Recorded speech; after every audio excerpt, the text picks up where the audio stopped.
visit Colorado. Nolan Arenado, he's going to carry into the game his 20-game hit streak. He'll try and keep streaking here at Coors Field. Now about Carlos Gonzalez, hitting 5 home runs on the year so far. Hopefully he finds a little bit more pop back at home. And we welcome you back to center field, Jenny Kavner, Ryan Spilborgs, and Jason Hirsch. Guys, this is a big series in terms of momentum for Colorado. They've won every series at home. How do you get off to a hot start in this one, Spilly? Well, besides drinking a lot of coffee tonight, you got to get on the starting pitchers. Yeah, and that's what's going to be the key. New York Mets have a very good starting staff. Bartolo Colon, he's had one really bad start. Otherwise, he's a sub-3 ERA with the rest of the guys. You have Zach Wheeler, he's got a sub-4. Getting on the starters means this, especially with the group like the Mets. It means you're aggressive in the strike zone. These guys don't walk very many people. They want you to put the ball in play. They got big arms, and they're still missing Matt Harvey, who's a superstar. So, in order to get to these guys, be aggressive. Don't be afraid to pass the baton like Jim Tracy, like we always say, but get into the bullpen. That's how you're going to beat them. Mike Hughes is going to be fastball command for Juan Nicasio. We touched on it a little bit earlier. Having him go out there, give some depth to this rotation, get some innings, allow your bullpen to get a little bit of a rest. Have them recharge themselves for this 17-game streak before their next off day. Well, Juan has this going for him. That Mets lineup, they are not very powerful when you look up and down at their numbers. Colorado on paper has the advantage with offense, and of course they're at Coors Field. When we return, we will join Drew Goodman, Jeff Houston as they scout the Mets. They're creeping towards the top of the NL East. The Rockies, they're going to try and stop them.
The boys are back in town after a 4-2 road trip. They're going to try and continue winning series. Drew and Jeff for next.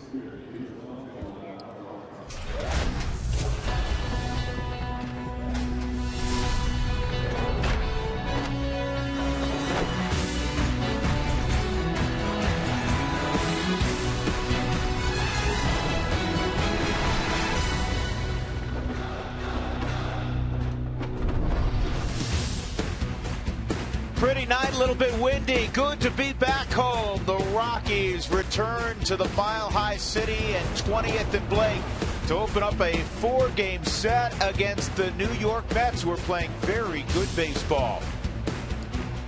Welcome upstairs, everybody, with my partner Jeff Houston. I'm Drew Goodman. Tough night for the Rockies last night as they lost 5-4 game. They led 4-0 and 4-2 in the 9th inning, but you push delete and you move on, and now they get ready for a 6-game homestand against a Mets team that's been pretty surprising so far. Well, they have. They're just sitting 2 games back of Atlanta in the National League East, and I'm not sure many people thought that would happen. I know it's still early in April, but they've been doing it in the conventional way. We always talk about pitching and defense. Well, they're 15-11 record, 7-3 on the road, 8-8 at home, but it's their starting rotation that's really carrying this team, because they only have 2 guys in their lineup tonight that are hitting over 300.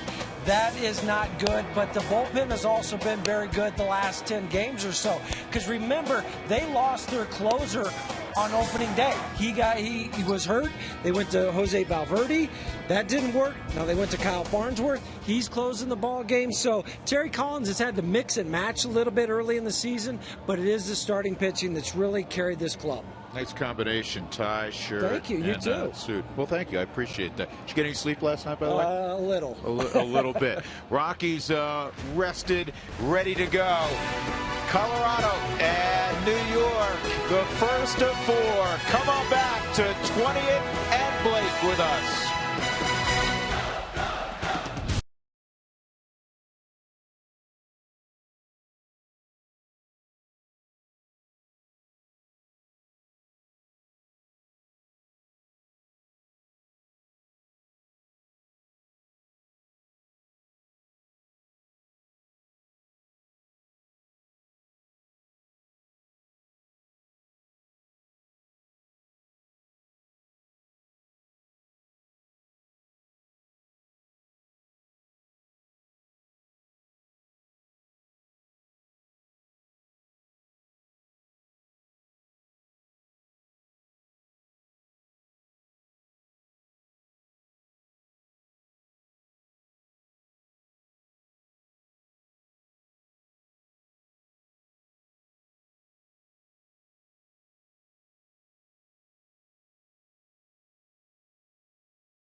Root Sports is brought to you by your neighborhood Toyota stores. Toyota, let's go places. And by Southwest Airlines. Find our fares online only at southwest.com. Rockies had a successful road trip out west, winning 4 out of 6 games. You may have noticed in the left corner of your picture one Willeen Rosario with gear on. He will catch Juan Nicasio after missing the last 4 ball games. So good to see the baby bull back in full regalia and ready to go. The Rockies, as we talked about, a tough night last night. You know, there are going to be losses. It's Major League Baseball. The best teams lose at least 60 games a year. But there's some that kind of punch you in the gut in a little bit. You want to get back out there and erase that memory as quickly as possible. And I think last night is one of those games. It definitely is one of those games, because you had the 4-0 lead and they come back and you're still with the 1 strike away from winning in the bottom of the 9th inning, and then the walk-off in the 10th. But that's what Major League Baseball is. It's being a professional, forgetting about last night and focusing on tonight's game. Well, the Mets were rained out yesterday in Philadelphia. That's why Bartolo Colon's going tonight. Everybody in their rotation got pushed back. Zach Wheeler with a big arm will go tomorrow. Then it's Henry Mejia and Dylan G. They have pitched well, as Jeff was talking about. The Rockies will counter Friday, Saturday, Sunday with Jorge De La Rosa, Franklin Morales, and Jhoulys Chacín will take the place of Tyler Chatwood, who was placed on the disabled list. We'll have more information either later this evening or certainly tomorrow on Chatwood's condition going forward. The Mets are also playing very good defense. They're not hitting, but they're playing good defense. They're starting pitching, and of late their bullpen has been good. Yeah, you're going to have the #2 team and the #3 team in the National League as far as fielding percentage and errors, because the Mets have only made 12 errors and a .988 fielding percentage. The Rockies 15 errors and a .987. So 2 and 3 in the league should be a good ball game. Important for that man, Juan Nicasio, to bounce back. We've seen him very good at times this year, namely his first start of the year. The last couple have been uneven. He was not good, to be frank, at Dodger Stadium. Just fastball spraying all around the strike zone. Well, just back from a hamstring injury. He was rehabbing in the PCL. Juan Lagares, he had a shorter flight than anybody. Las Vegas, the Mets AAA affiliate, was playing Reno. He had a big double in that ball game, and he's back in the big leagues atop the Mets lineup. And here's Terry Collins' lineup, brought to you by Southwest Airlines. And following Lagares, it'll be Daniel Murphy, who's really an underrated player. He can play on both sides of the ball, offensively and defensively. David Wright, you know all about his resume. Lucas Duda's got big power. He's at first base. Chris Young, the former Diamondback. Curtis Granderson moves from the Yankees to the Mets this year. Travis DeArno behind the plate. Ruben Tejada is the shortstop. And Bartolo Colon, who started his career in '58, is now on the mound. And for more on Juan Nicasio, we check his numbers, which are brought to you by Inova Cancer Care. Learn more about outpatient prostate cancer treatment at InovaCC.com. Well, you mentioned the start out in L.A. against the Dodgers, 4 1/3, 5 earned runs during that game, and really it's been the last 2 games for Juan, because he has an 8.68 ERA in just 9 1/3 innings. The first 3 games of the season, or first 3 starts, was really good. 2-0 with the 3.50 ERA. That's the Juan that he needs to get back to, because that was the Juan that could put his fastball on the outside corner. If he wanted to bust a guy in, he could do that, and then throw the sliders and the changeups and get guys out. But when you fall behind at the major league level, the patient hitters are going to wait for you, and they're going to wait for a fastball to hit. Let's take a look at the gloves for the Rockies. They're brought to you by Excel Energy. Visit responsiblebynature.com today to learn more. Cargo's in left. Corey Dickerson getting a start in center. Charlie Blackmon is in right. The only change in the infield, Charlie Culberson's in second. And Willeen Rosario, welcome back to the starting lineup, Willeen. And the first pitch of the ball game from Nicasio is down low, ball 1 on Juan Lagares. Now, Lagares is a very gifted guy. He runs well, superb defender, hitting .314 through the first couple of weeks of the season. This is his first action since April the 14th. Well, and he had hurt his hamstring. He had to go down and rehab that. They were hoping to get him back for this series because of the vast outfield here, that he has the wheels that you need to play. This ball's hit well to left field. It's over the head of Cargo, and it's going to hit off the cushion. And Lagares is going to have a leadoff double. Well, that's what he did last night in AAA. There was no doubt about this double off the bat of Lagares. Inside on the Mike Shaw Subaru Supermo, opens the hips up, watch the left front foot kind of spin out so he can get the barrel of the ball over the head of Carlos, and kicks hard off the wall. He forgot the route. Yeah, he forgot that he was watching the ball, and he just kept running on the straight line. Well, he's thinking the field's a little bigger at the big league level, but it's really not. Still 90 feet between bases. So Daniel Murphy at the plate. Tough out. He's at .304. And Murphy takes ball 1. Will Little is calling balls and strikes this evening. Mark Carlson is at first, Ted Barrett at second, and Paul Schreiber's at third. Ted Barrett is the crew chief.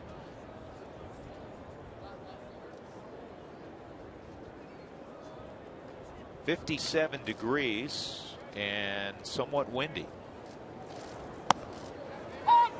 Mets did hit out on the field. The Rockies did not.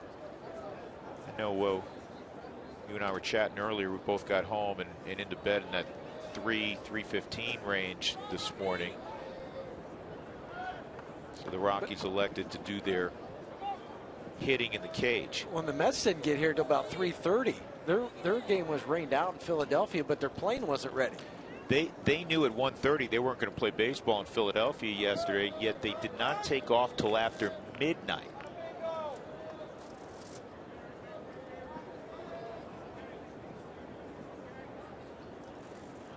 And that's lined right at Arenado, 1 out.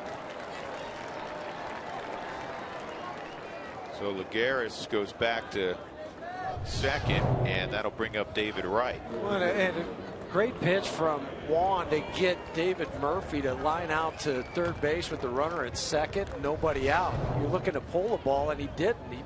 He pitched him away, and he hit him away. David Wright, the face of the New York Mets organization. He has been for quite some time.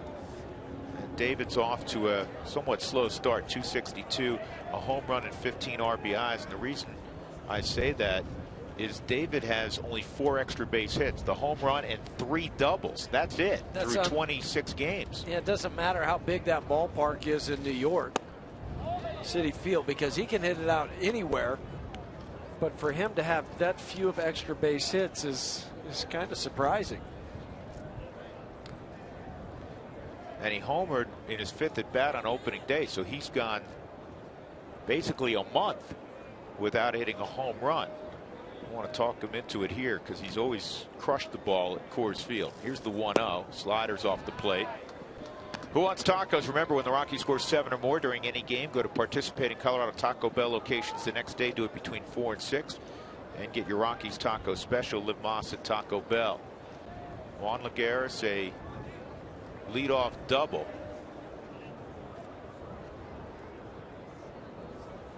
One out. David Wright with a 2-0 count.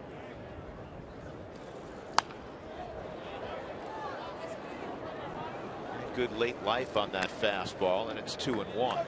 You see the numbers for David Wright at Coors Field, 392. That also includes 10 home runs, or 1 home run every 12 at bats. 47 for 120.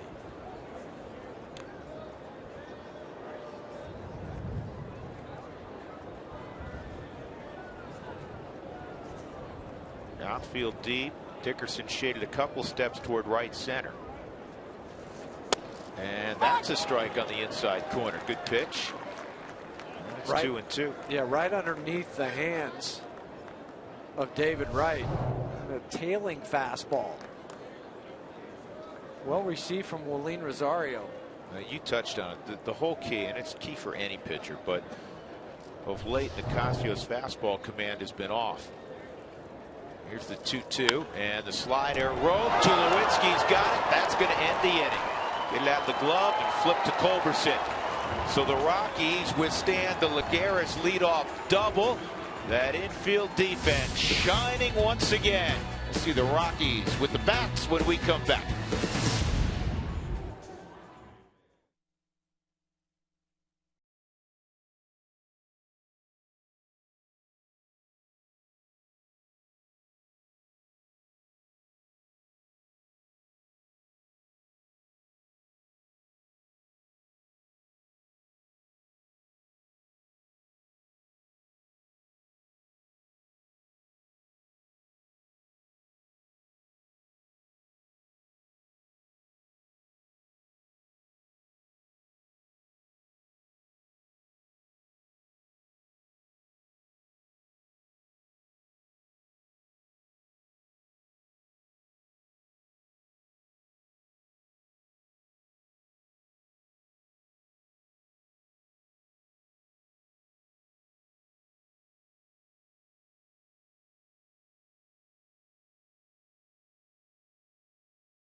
Beautiful play on that line drive that Tulo made a diving stab.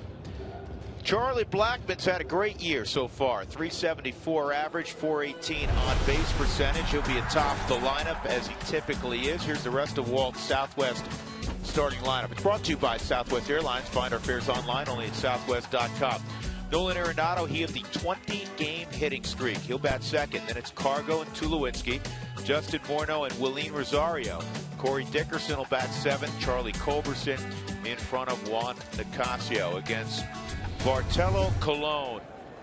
And the numbers on Colon are brought to you by Inova Cancer Care. Learn more about outpatient prostate cancer treatment at InovaCC.com. Yeah, and he had one bad start against the Angels where 9 out of his 16 earned runs given up came in that outing. If you take that out, the other 4 starts, it's a 2.33 ERA, 23 strikeouts, only 1 walk during those other 4 games. He's not going to walk you. He's going to make you put the ball in play.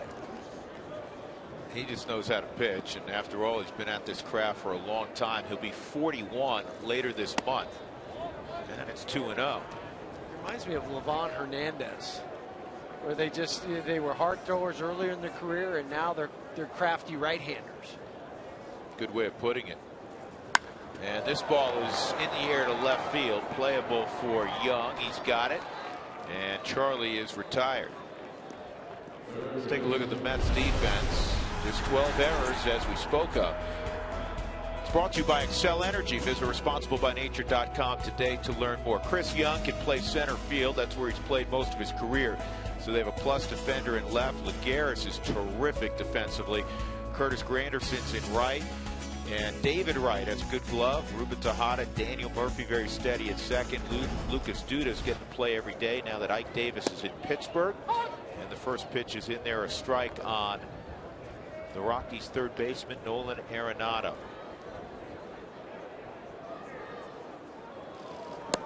Outside. Colon is listed at 5'11", 283 pounds. So he's probably not going to be on the cover of Men's Fitness anytime soon. No, but he can field his position. Good athlete. He's a very good athlete. The ball's inside. It's interesting because Bartolo hasn't hit a guy in like 47 games. He used to be a 93 to 95 mile an hour fastball, and then when he needed to dial it up to 97, he could. He'd just be chucking right along, throwing the fastballs, and then when that big strikeout was needed, he could go get some more. 2-2 on Nolan. And foul tip and a strikeout for Colon. 2 gone. Coming up in the 5th inning, it's time for Toyota Talk. Text Toyota followed by your question at 720-720 and watch as your questions are answered during the 5th inning of every ball game. That's Toyota Talk. 2 outs, nobody on. Cargo will come up. It was good to see him in the 1st inning last night, trotting around the bases. First home run since April the 11th, a 2-run shot last night. Boy, look, for all the world, Huey, like the Rockies were going to cruise. They were up 4-0 after 3. And they never scored again. Now Colementer's shut the door then. Cargo had a double in each of the other 2 ball games in Phoenix also, so showing signs of breaking out. And then last night, first at bat, pulls the pitch from Colementer, and that's just a classic Carlos Gonzalez swing. Not too many guys can do what he did, because that pitch may have been off the plate. Just tells you the plate coverage that he has. Yeah.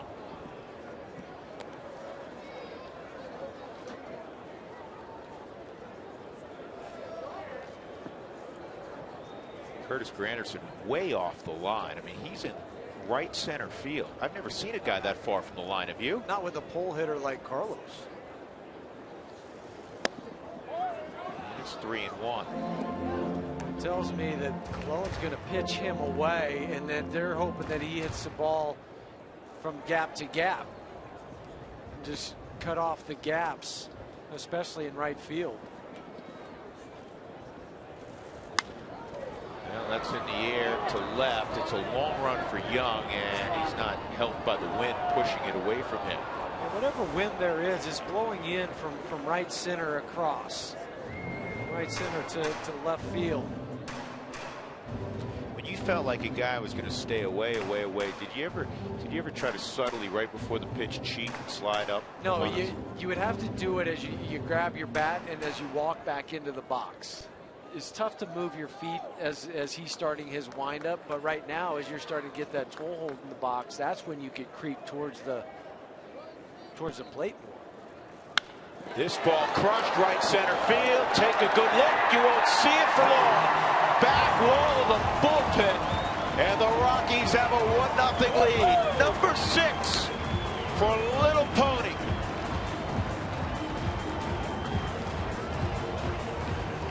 As we mentioned, that's back-to-back nights now. And that was a Carlos Gonzalez laser shot. Yeah, that's what you're accustomed to seeing. That was the 1-iron. He almost knocked the concrete off the wall here. Might have to go and put some more paint on that back wall. 7th home run allowed by Bartolo Colon, which is unusual for him. Well, he doesn't allow many home runs, but that's the 3rd one by a left-handed hitter.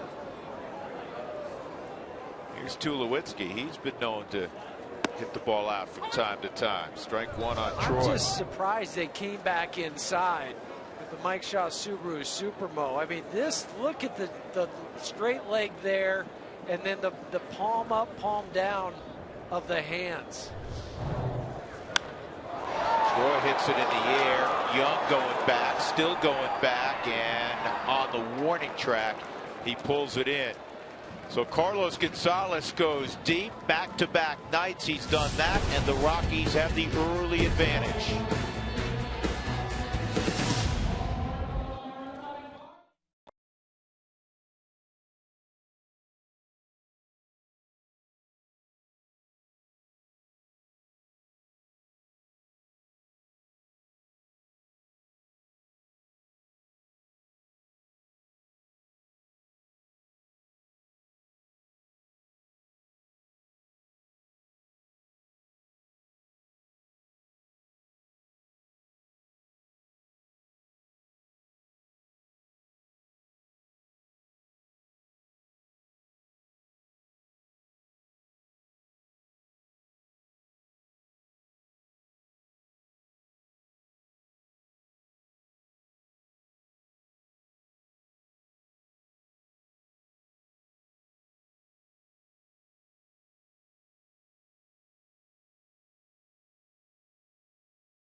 Second, you see Yoeli Chacin in the Rockies dugout. That is good news. Chacin today threw a bullpen. I talked to him when he came off, said he threw about 40 pitches. And the one thing he said to me, guys, was, and he had his sink. He really enjoyed his bullpen. Now, he threw 96 pitches the other night for the Sky Sox, and we are kind of assuming that he's going to make the start on Sunday because Tyler Chatwood is on the DL. One other thing of note, too, tonight, I've got my Jersey Day button on. Tomorrow is Jersey Day across MLB. And here at Coors Field, we're going to have some fun. We're going to do a little scavenger hunt and look for some of the most unique and obscure Rockies jerseys. So if you're coming to the game on Friday, wear your Rockies jersey. You can wear it all day to work, school, whatever, and then show up tomorrow. So Chacin maybe Sunday, guys. All right, Mark, we hope to see Jolis back out there. It's a big part of the Rockies rotation the last few years. They need him, and they need him to be good. Juan Nicasio misses ball 1 on Lucas Duda. Also a special little treat tomorrow night. The commissioner will be with us in the 3rd inning. Forward to talking to Bud Selig, as this will be his final year of stewardship of baseball, and I don't know if there's been a commissioner that has had to deal with the myriad number of issues that Bud Selig has, and the number of changes in the game over the last 15 years or so. 2-0 on Duda. Just be fun to get him in here and to ask some questions. I'm anxious to know what is he most proud of as a commissioner. And he's got, in my mind, it's always easy to criticize, but in my mind he has a lot to be proud of. Deep center field, Dickerson going back, and he believes he has it, and he does. And that's where the wind knocked that ball down. Because Corey goes back, the wind knocks it down, and I mentioned that it's blowing from right center across to left field. So he's back. Now watch him have to readjust his route going back towards left field. Tracking it all the way with the Mike Shaw Subaru Supermo. 2 hands. Good catch, Corey.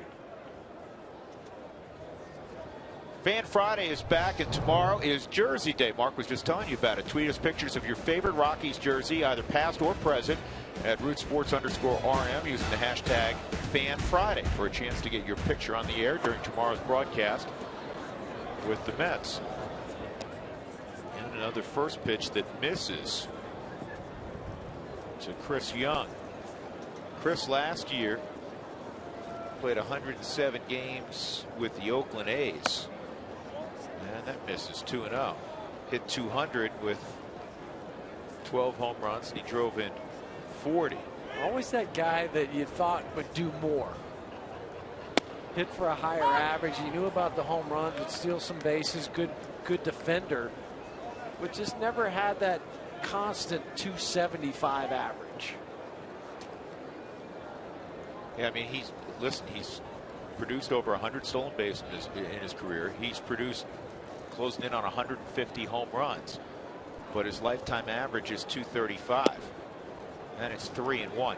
Here's something that's got to change for Nicasio, Huey.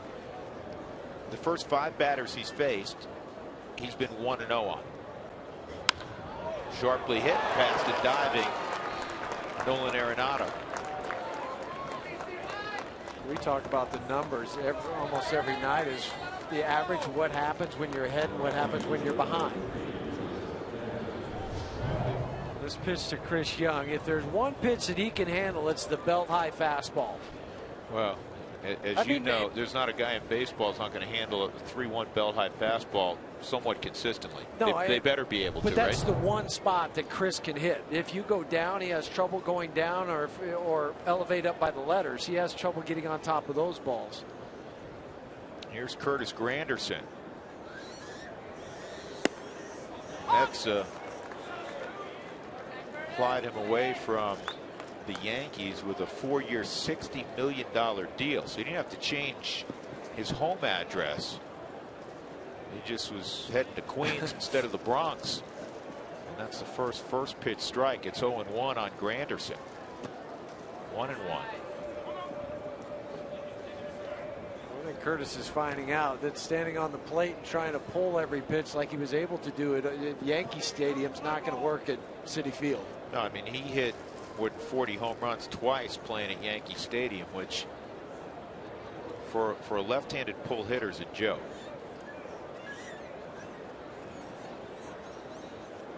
Here's the 1-1, and that's a strike. 1-2 on Granderson. Granderson last year in 61 games because of injuries. He had a broken finger, kept him out for quite a while. Also had a broken wrist.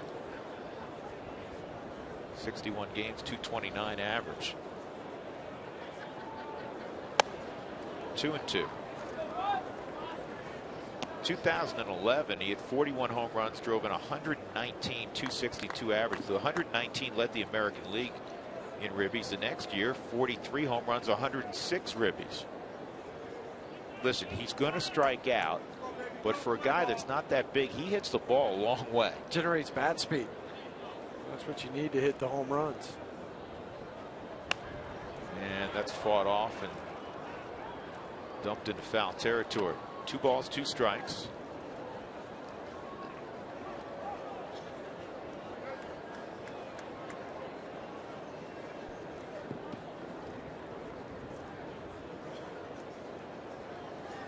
The on-base percentage dropping each year. After 2011.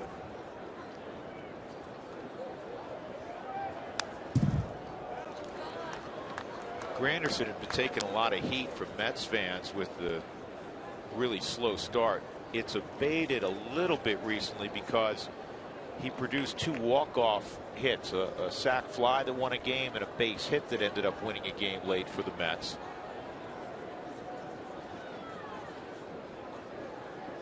He's hitting just 136. And this, if it stays in play, it's not going to help the average. And the catch is made by Arenado. Nice job by Nolan. Well, he caught it and then fell into the tarp. And those are tricky on the rib area. Just watch the jarring once he catches it in the ribs. Yeah, Ow. Yeah, right. He knew it was coming. He's got the right hand out. Yeah, but that's to brace you so you don't fall into the tarp or the wall. And also to help you find it. Is it over there? Do I keep going? Can I stop? What's happening? But just about the concentration. See, that's such a great view of what happens on a foul pop-up near the stands and why I never faulted Bartman in Chicago where you played. Yes, because what are you doing on a pop-up? You're looking up. You're not looking at the fielder coming at you. You're looking up. And you have people trying to reach out and catch it, whether they have the glove or not. Always felt like he was so unfairly blamed. Runner takes off, big jump. Williams' throw is not a bad one, but a huge jump for Chris Young, and he swipes second base. Second stolen base for Chris Young. He took off. I mean, he's gone even before the pitch is delivered home. Charlie kept that ball from going out into center field. Short hop pick.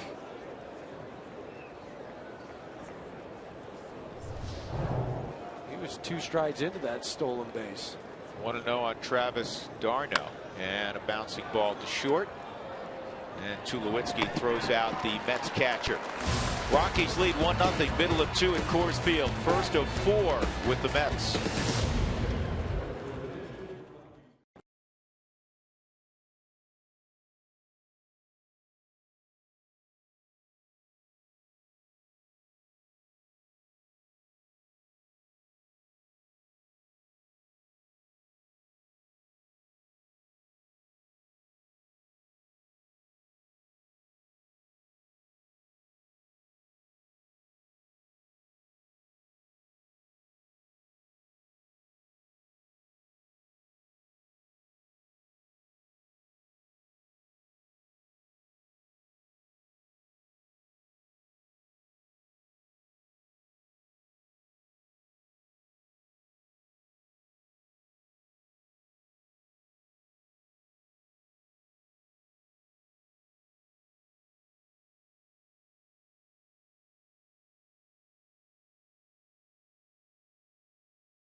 Gonzalez home run. Hey, tomorrow's Jersey Day. It's presented by Majestic. Wear your Rockies jersey to work, school, and the game to cheer on your Rockies as they take on the New York Mets. And hey, Mark Stout, I heard you're out there with Jenny and her aunt who has a jersey on. Yes, this is Auntie Gail, right? Auntie Gail. Turn around, show everyone your jersey. Throwback Thursday. Who's that? And I'm a day early for Jersey Day on May 2nd, 2014. And you wonder how I went into broadcasting. Come on, guys, that was perfect. We did okay, huh? Yeah. Okay. Now it's time to go bye-bye. It's time to continue the party apparently out here by the Rio. Absolutely. Hey, Mark, will you Yes. ask Annie Gale? I guess she's Annie going, Gale, come she's here. going No, come bye-bye. here. She's in. No, I can. What kind of child was Jenny? What kind of a kid was Jenny? Jenny was awesome. I had 2 boys, and Jenny was my little girl. She might have been a little spoiled. She was surrounded by a lot of her older brother and her male cousins, but she was adorable. All right, hold on. What does she mean by spoiled? I mean, she didn't have any girls, so she had to take somebody shopping. Good answer. I used to whisper in her ear, Jenny, who is your favoriteest aunt in the whole wide world? And I taught her to say Auntie Gail. And in case if Aunt Linda is watching or any of my other aunts, love you all equally. She likes them too. If you were smart, you would have came here with, I don't know, a Galarraga shirt on or, maybe a Castillo. Your other aunts. Yeah, maybe they could have been here, and then they would have been on your awesome segment promoting Jersey Day. Tomorrow. We'll see you here. Tomorrow I'm early. We have to get a regular segment for Andy Gale. Andy Gale, we're going to get we'll have a segment with you, at least on Rockies Weekly, maybe monthlies. All right, you good for that? Oh, sure, I'm all in. All in. All right. Okay. Good idea, Drew. Back to you. Every once in a great while. 0-2 on Willeen Rosario. Oh, look at Jenny. She was adorable, huh? How old's that picture? I think she said in 7th or 8th grade.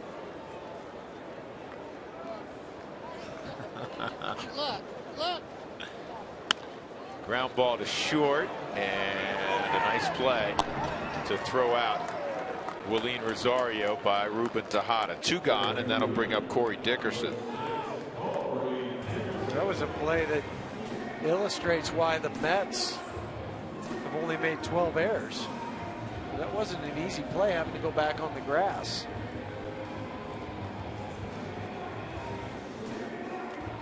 Tejada's made only 1 error.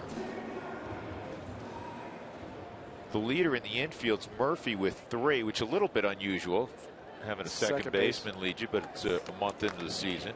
David Wright's made just 1. Dickerson lines it to left, stay fair. It is a foul ball.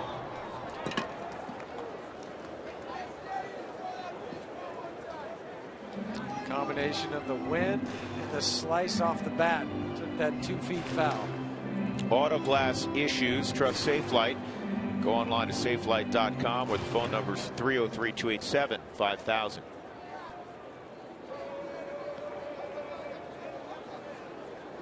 One strike count on Corey Dickerson.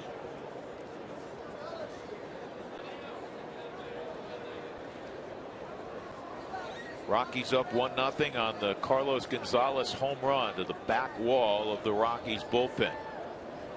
And Dickerson with a base hit through the left side.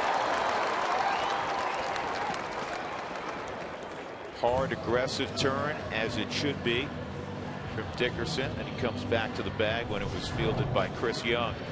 Dickerson's 8 for his last 19. Sinking fastball on the Mike Shaw Subaru Supermo. Corey just stays on this pitch. In that 5-6 hole. But you're right. You can take that wide turn at first base the further the ball is away from you. So left field, you can go almost halfway to second and see what the outfielder does.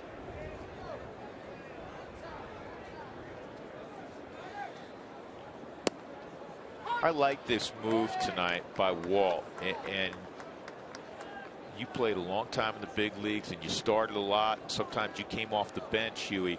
He's trying to get Charlie Culberson, who he has a lot of faith in, going offensively. Well, and the only way you're going to do that is let him get 3 or 4 at bats in a game. It's tough to get going when you're asked to just pinch hit or play once every 5 or 6 days. You need to get somebody else in there. You need to make sure everybody stays involved. And I think that's one thing that Walt's learned from Bobby Cox, or he's learned that from Tony La Russa, that don't sit guys too long. And Tony was at the ball game last night. Yes, he was, sitting up in the press box. 2-strike count on Culberson, 2 outs. Dickerson at first. And Walt really is going to emphasize getting everybody involved the next week. Last night we talked about most guys probably didn't go to bed till between 3 and 4 in the morning. And there's 2 more nights like this coming up, or like that coming up. Tuesday night after the Rockies play Texas here, night game. Both teams will fly out to Arlington and get in the middle of the night. Then 2 nights later, after a night game in Arlington, yes, the Rockies fly on to Cincinnati. Get in about 3 in the morning out there if they're lucky. And you play 2 night games, day game on Sunday, and then fly back here. Or no, excuse me, fly to Kansas City. Fly to Kansas City. There'll be an off day Monday, the 12th, in Kansas City. That'll be the first one in a long time. Well, again, 40 out of the first 42 days of the season the Rockies were playing, or are playing.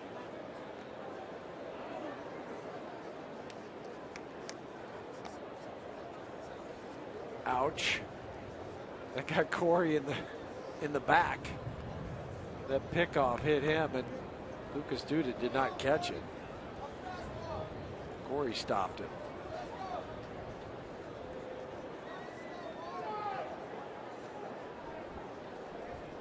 One, 2.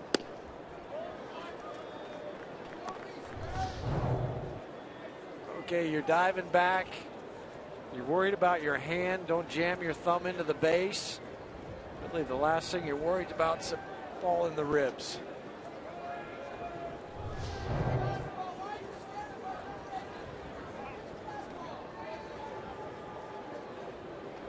Cologne's keeping Dickerson tight.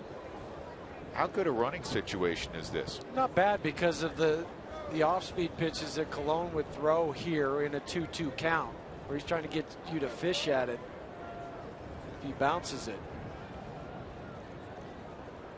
Corey not going, and a ground ball up the middle on through, base hit. Dickerson will cut the bag and head to third.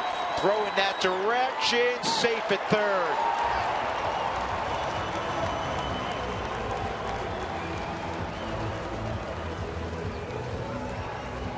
First was a good piece of hitting from Charlie Culberson, and he needed this bad. He just was 2 for 24 of the season. You're hoping this bouncer will get through, and then for Corey Dickerson, this is all on him. He does not look at the third base coach. The ball's in front of him, and he slides in and gets his right foot in before the tag.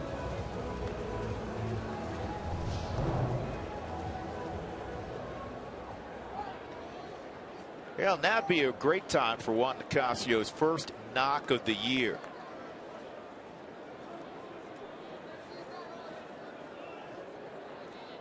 And it's not a bad guy to face, because he's not going to overwhelm you, as you have discussed, with his fastball anymore. And you don't feel like it would hurt your hand if you hit the ball. It's not a 95 to 98 mile with sink, or, you know, a sharp slider. Called strike on the edge. 1 ball, 1 strike. Bartolo Colon, originally from Puerto Plata in the Dominican Republic, and now he lives in Clifton, New Jersey.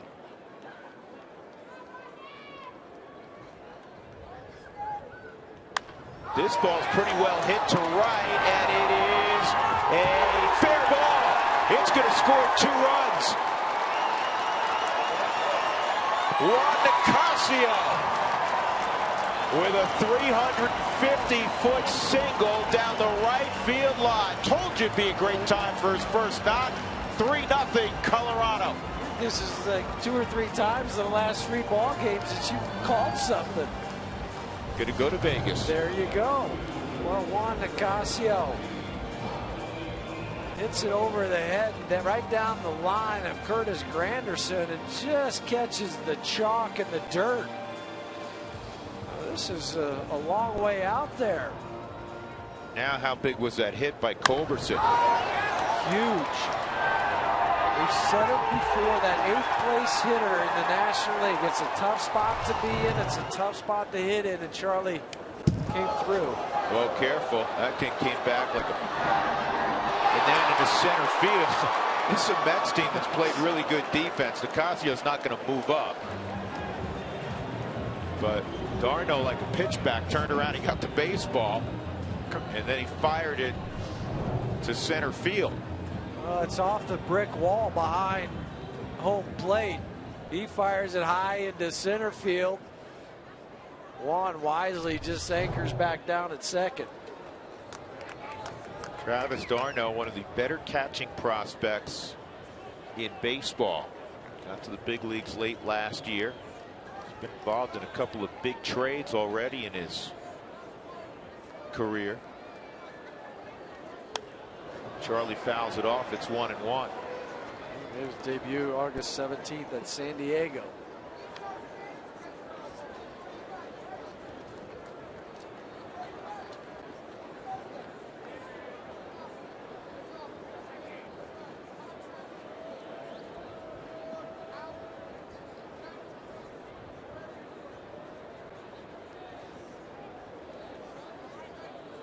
One on Charlie.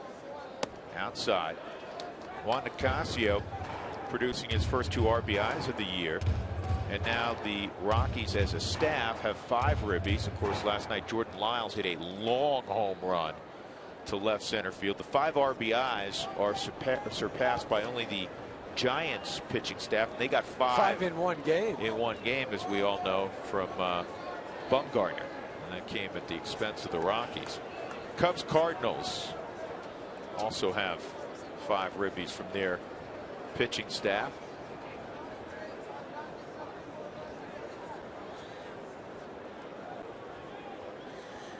Two-1. Fouled off. This is Jordan Lyles last night. This is legit, folks. I know a lot of people were watching hockey last night, but this was mashed. I like the bat flip after he gets it. Throws the bat away. I mean, if you didn't know, if it didn't say, you know, pitcher underneath, or we didn't tell you he was a pitcher, there's no way you'd know. That was a swing of a major league position player. You would find that with his size, he's either a first or third baseman. Absolutely. Second career home run for Jordan. He won with the Astros. He'll hit more. This ball to center field, and Lagares is out there. The Rockies get 2 more runs in the second off Bartolo Colon. 2 out singles from Dickerson and Culberson. Nicasio brings them around.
0-0 as we go to the third.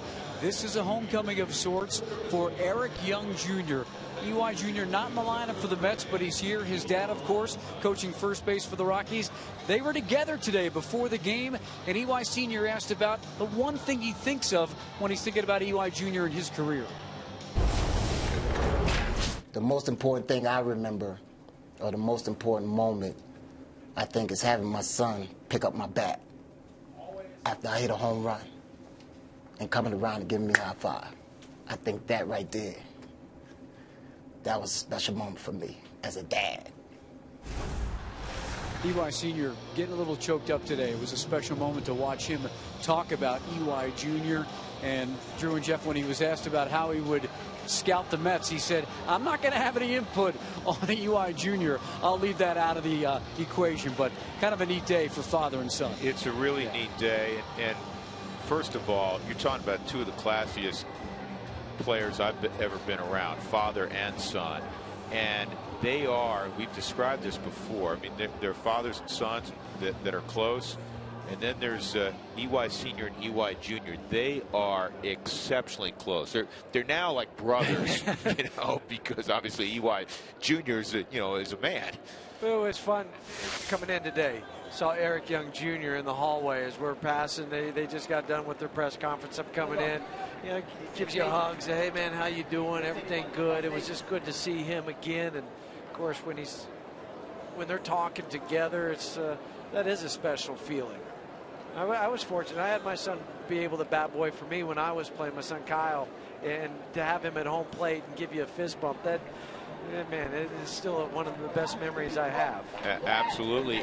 And now EY Sr.'s baby boy, Darren's going to be here with mom this weekend, and Darren was telling EY Jr., his big brother, he said, I can't wait, and you know we call him the mayor, just like we call Cody, your son, your youngest son, the mayor, because they're, you know, bright personality and talks to everybody. So Darren was telling EY Jr., he goes, I'm going to go in your clubhouse. He goes, well, you bet. He goes, but you know, if we lose, may not be able to go in. He goes, I'm okay because somebody's going to win. So I'll go in my dad's clubhouse or I'll go in my big brother's clubhouse. Hey, he's got it figured out. Yeah. 1 ball, 1 strike on the Mets shortstop, Ruben Tejada. Rockies up 3-0. This is how the night started last night. And the key is keep adding on. Yes. Last night kind of quit at 4 instead of getting 5, 6, just to put it out of reach.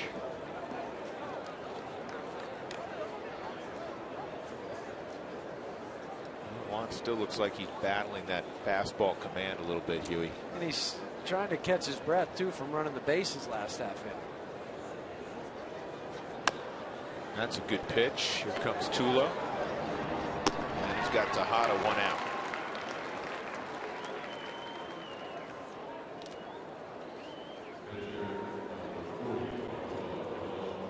Well, it's time for you to tweet us your Rockies fan photos using the hashtag COFanPhoto for a chance to have it shown during an upcoming game broadcast. It's brought to you by AT&T. Later on in the ball game, we'll show you our nightly fan photo. Bartolo Colon coming up.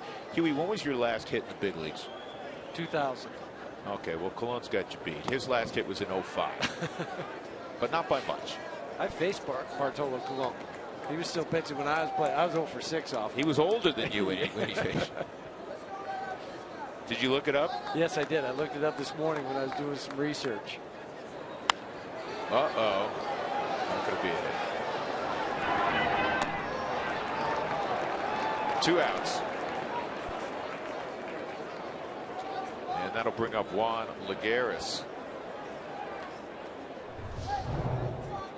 So he hit it. We said 05 was the last time he got a hit. He has been in the American League some. Yeah, you're supposed to drop the bat sooner. Let me correct something. You know what? I had, for whatever reason, EY Senior's son is Dallas. I was calling him Darren. It's Dallas. I had Darren on my mind. But anyhow, little Dallas will be here over the weekend. But either way, he'll be a winner. Go into one clubhouse or the other.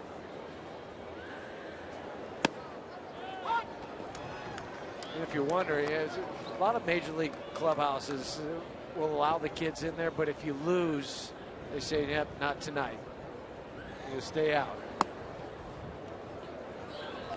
Ball and a strike on Lagares. Lagares hit a rocket off the left field wall, leading off the ball game for a double.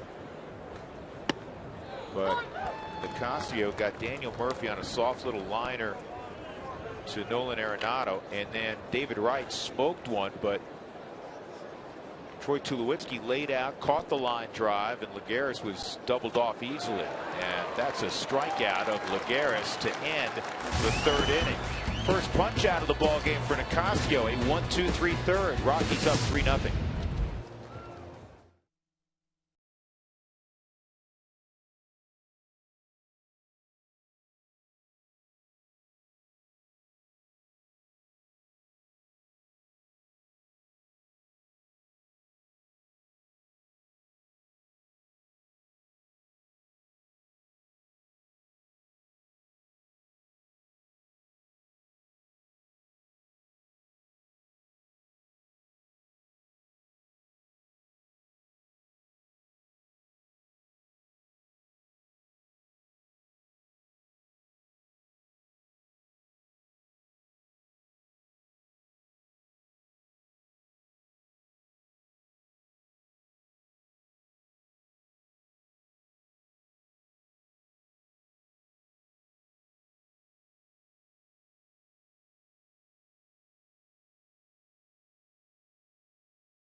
Middle of that picture. It's time now for the big hit presented by Mako, the company that repairs all kinds of hits.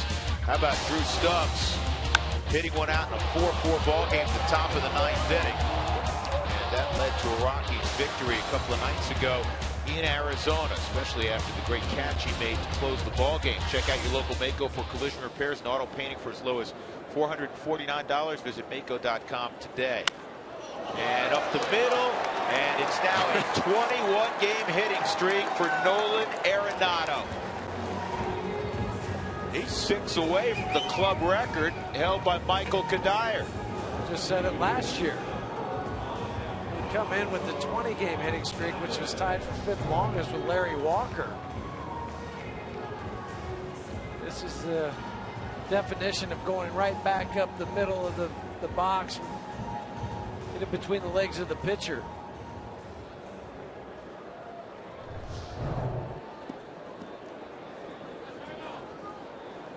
So here's Cargo. Mets do not employ a shift with Gonzalez. Maybe they would if there was nobody on first base. But when you hit the ball off the back wall of the bullpen, no amount of shifting in the infield is going to help that. Well, if you shifted all 8 defenders to the bullpen, maybe. Well, you have to have guys in play. Outside 1-1 on Gonzalez.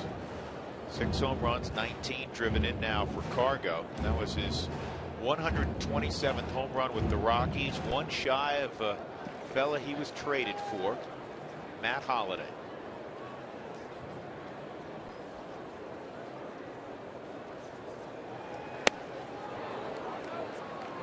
That's a good pitch by Colon. Went off speed away.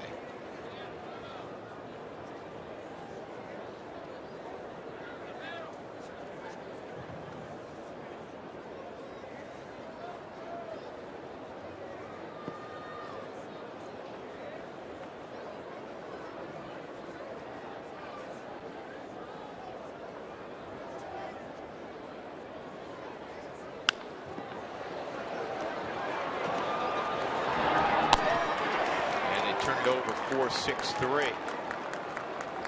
2 outs, and that'll bring up Tulowitzki.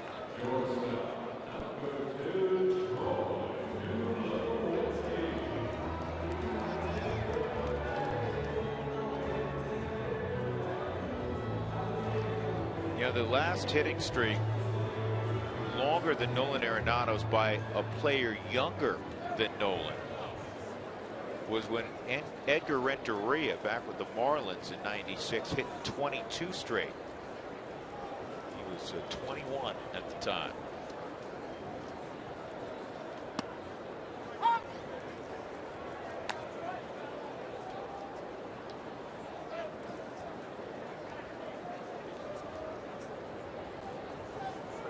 Tulowitzki hit the ball about 390 feet his last time up, caught on the warning track by Chris Young.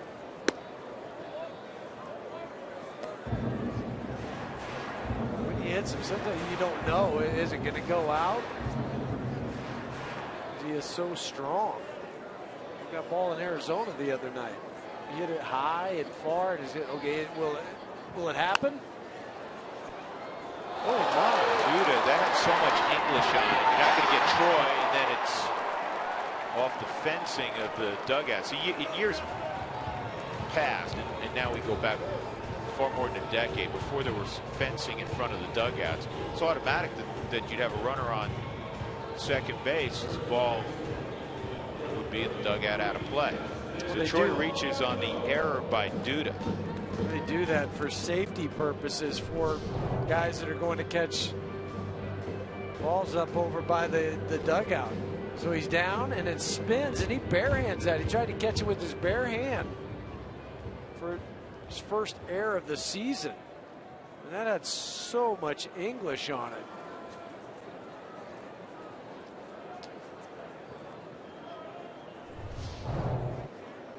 It's actually, it looks like an easy play. It turned into a very difficult play. And that's a tough error. You know, that's what I was thinking as I'm watching it. I thought for a moment, Will Little flinched like he was going to call a strike and didn't. So it's 1-0 on Justin Morneau. Justin 0 for 12 in his career against Bartolo Colon. Just the 13th error on the Mets this year. And he got him out front again. Ruben Tejada waiting. First inning, the Rockies did not score. We'll go to the fourth. Colorado 3 and New York 0.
Go to the fourth, first day of May. Well, April was awfully good to the Rockies. Offensively, first in the league in average, first in runs per game, almost 5.5. First in home runs with 38. First in hitting with runners in scoring position. And they had a number of guys have historic Aprils. Arenado's carrying his into May. Tulowitzki, sensational. Charlie Blackmon, sensational. Justin Morneau, sensational.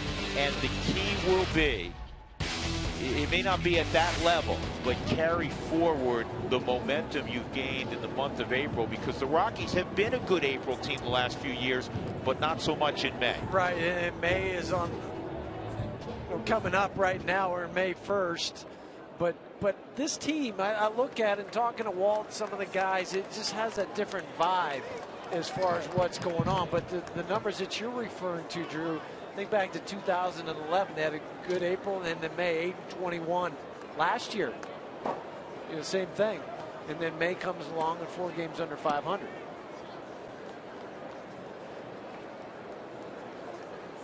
You know what? Tulowitzki is now being awarded a hit because of the English on the baseball to Lucas Duda. So take away the error on Duda and give Troy a base hit last inning.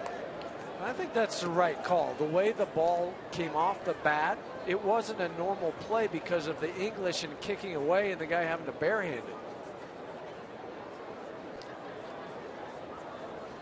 Daniel Murphy, David Wright, Lucas Duda in the 4th inning. 1-1 on Daniel Murphy. So he catches it off the end of the bat. So the bat will put the side spin English on the baseball. He thinks he has a play on it, and then it goes off his hand, kicks away. 2-1 on Murphy. And if you're wondering about the official score, he can look at it. They can rewind it. They have the ability down in the press box to take it back and watch it 3 or 4 times and then sit on it for a minute and think, well, can I change that? Would it be the right thing? And was that a hit? I think Dave Plotty got it right tonight. Well, Dave Plotty, excuse me. Murphy flies to cargo. And David Wright will come up. Boy, Tulowitzki made a great defensive play on Wright. Turned it into 2 outs. His first time at the plate.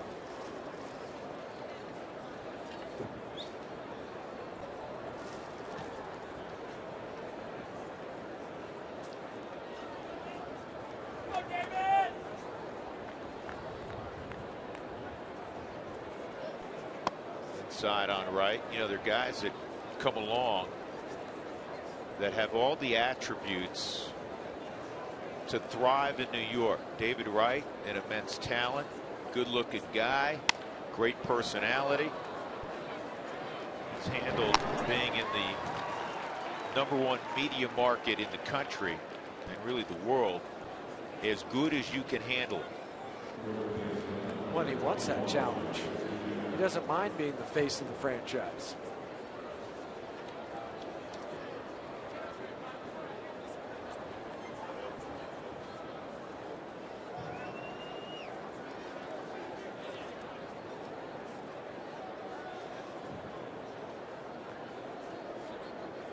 Two outs. Lucas Duda drove the ball to deep center field his first time up. That is a strike. They check it out at 3rd with Paul Schreiber.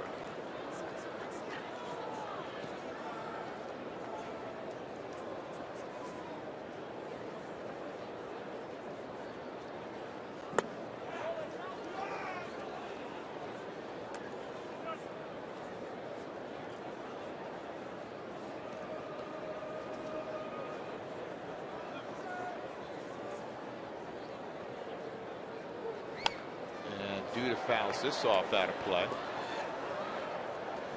Well, Subaru brings you the manager's challenge. If there's a questionable call, instant replay will be used to determine the outcome on everything. But we learned about this last night. We thought this was involved in a timing play, and it's not. And that's the tag up on a fly ball. Balls and strikes, you know, can't be reviewed. Interference or obstruction calls can't be. Checked swings, as you just saw a moment ago, cannot be. Trap balls in the infield cannot be. Or the outfield they can. In outfield they can. And this is the play last night. And the Rockies dugout, in fact, initially thought, well, we could challenge this. There's the catch, and the foot was still on the bag. Dana DeMuth safe at the plate, and then Dana DeMuth, when when they appealed it, said he was out. He left early.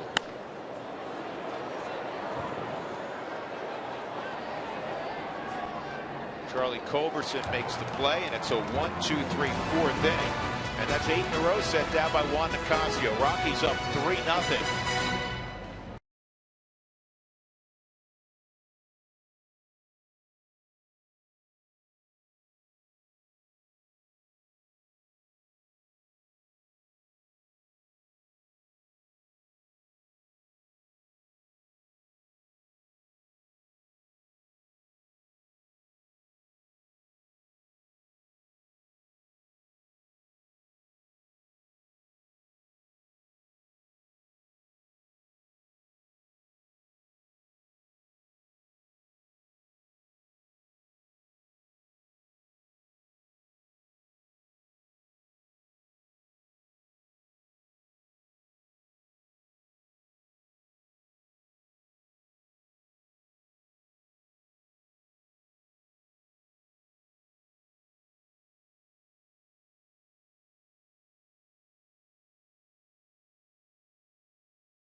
Four against the Mets, 2 against the Texas Rangers on this 6-game homestand for Walt Weiss's team. Our cold hard facts are brought to you by Frost Brewed Coors Light. All right, have there been fewer ejections because of expanded replays? The question. That's a reasonable question. Well, through the end of April last season, there were 26 ejections. Through the end of April this season, there have been 27 ejections. That is shocking to me. I thought it would have been half of the ejections from last year. Yeah, because you run out there, your manager frustrated or whatever, and you chew on an umpire and say, you missed that call at first. He was clearly safe. There is none of that. Yet there's been one more ejection. Must be balls and strikes. Has to be. I do know there have been a few managers that have not been happy. I think back to John Farrell and Boston Red Sox a few weeks ago. Brian Butterfield was ejected yesterday, third base coach, after there was a call that went against him or was inconclusive and couldn't be overturned. He was ejected, so he's not allowed to say anything once it comes back, but guys still get a little heated. 3-0, first 3-0 count of the night. Willeen Rosario at the plate, and that's nowhere close. So a rare walk from Bartolo Colon. Just the 4th walk for Colon in 35 plus innings. So Baby Bull will go to first, and that'll bring up Corey Dickerson, who had a single to the left side of the infield his first time up. Colon is only behind Tim Hudson of the Giants with fewest walks per 9 innings. Tell you, a guy on that list at the bottom, and he threw yesterday and threw the ball well again, Nathan Eovaldi, who the Rockies saw down in Miami. What's very interesting about that is that usually guys that are extremely hard throwers walk some guys. Not Nathan Eovaldi, evidently. Yeah, Nathan's 95, 96, 97 miles an hour. He can touch 98, 99, but he sat on in the game against the Rockies, Huey, as you probably remember. He averaged above 97 miles an hour. And everything was 97, 98. Dickerson brings that bunt with him. Nobody's there to cover, and the throw goes into right field. To third base goes Rosario, and to second, Dickerson. So the Rockies put heat on the Mets and forcing the Mets into some uncharacteristic poor play defensively. Well, now for sure you can give the first air of the season to Lucas Duda. Corey Dickerson drops his bunt down. There's some hesitation, and then Duca barehands it, flings it into right field. Murphy couldn't catch it. Willian's running hard. That's what you want from, if you're a third base coach, you want that guy running hard going around the back. Make him stop you.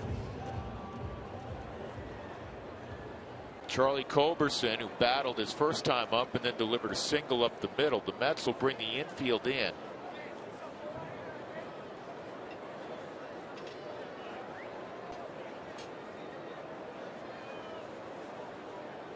They're about halfway, and boy, that was a good cut. That's as good a swing as we've seen Charlie take this year. Just pressure off his shoulders from the first at bat where he got the knock. You know, and that's not, don't misinterpret that. That's not to say he hasn't taken good swings, but I mean, that swing. Watch on the Mike Shaw Subaru Supermo. Watch his right foot slide out. You know, that slid out. It didn't give him the good base that he needed to hit from. 2-strike count. Just focus on this foot right there. Watch it go backwards. See, that balance is all lost in the swing.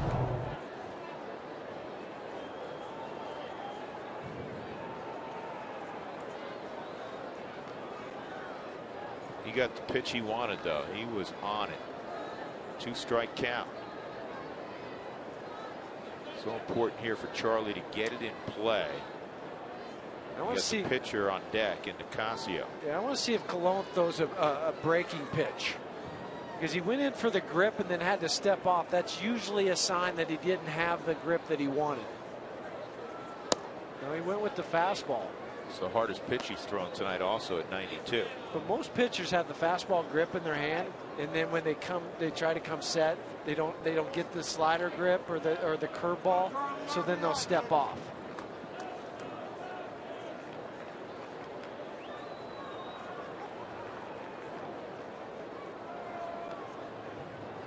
He's got a changeup grip right now.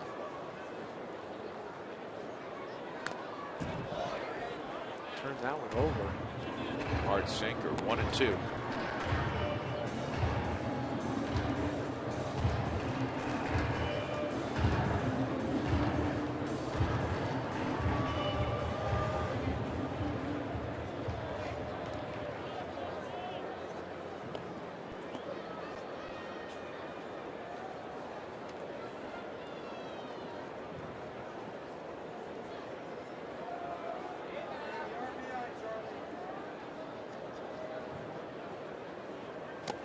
They get him? Yep. Yes, it did. And now the bases are loaded for Nicasio.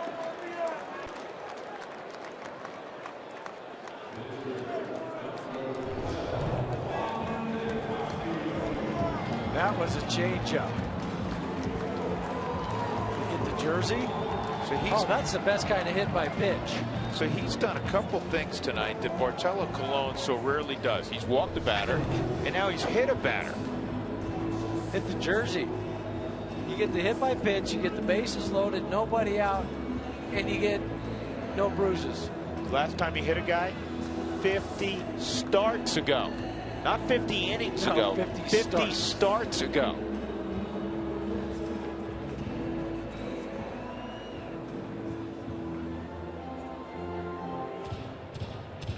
Fans, for a great ticket deal, check out the Rockies mini plan. 15-game plan start at just $165 per package.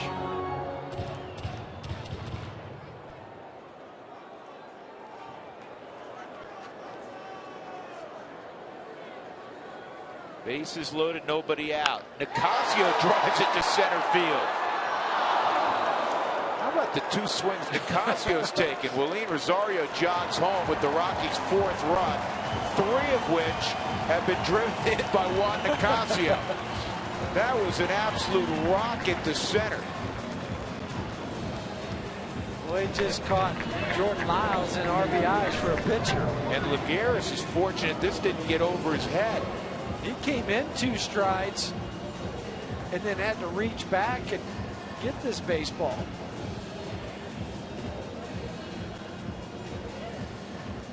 Talk about starting pitching being contagious. One starter goes out and has a good game. Next starter feels, man, I got to outdo what my buddy did.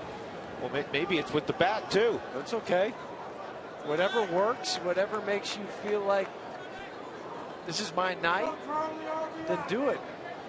You won with the double to right field, or the single to right field, scoring 2, and then that swing for the sac fly. Rockies with 4. Chance to really put up a crooked number. Blackman in the top of the order. 2 on and 1 out. Outside ball 1. Charlie, a fly ball to fairly deep left field, and then a fly ball to center field. Dougie doing quick research. It's the 13th time a Rockies pitcher's had at least 3 RBIs in a game.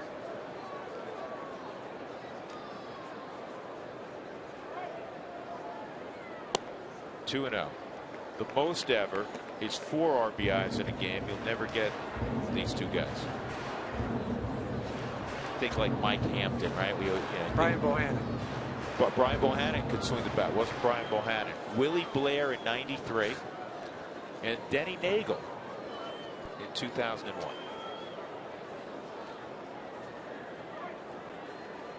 Charlie pulls it for a base hit. And Dickerson stopped for a moment, and he's going to challenge the arm of Granderson. No throw. It's cut off by Duda. Going first to third's Culberson. Make it 5-0 Colorado. Charlie Blackmon with his 19th RBI. Just keep that train chugging along the tracks. Charlie Blackmon with another hit. It's a nightly occurrence.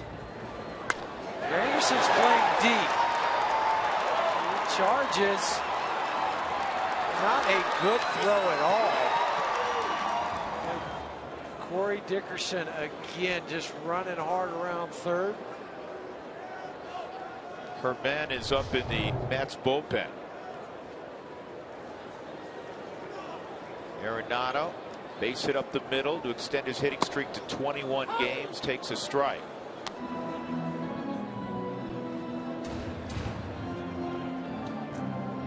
He's sitting in a good spot because with Corey Dickerson scoring and Charlie Culberson going first to third, he's in an RBI spot. Blackman's in a spot where he may run. And this is to right field. Mid-range, and here comes the runner. Here comes the throw by Granderson. Safe. No tag applied by Darno.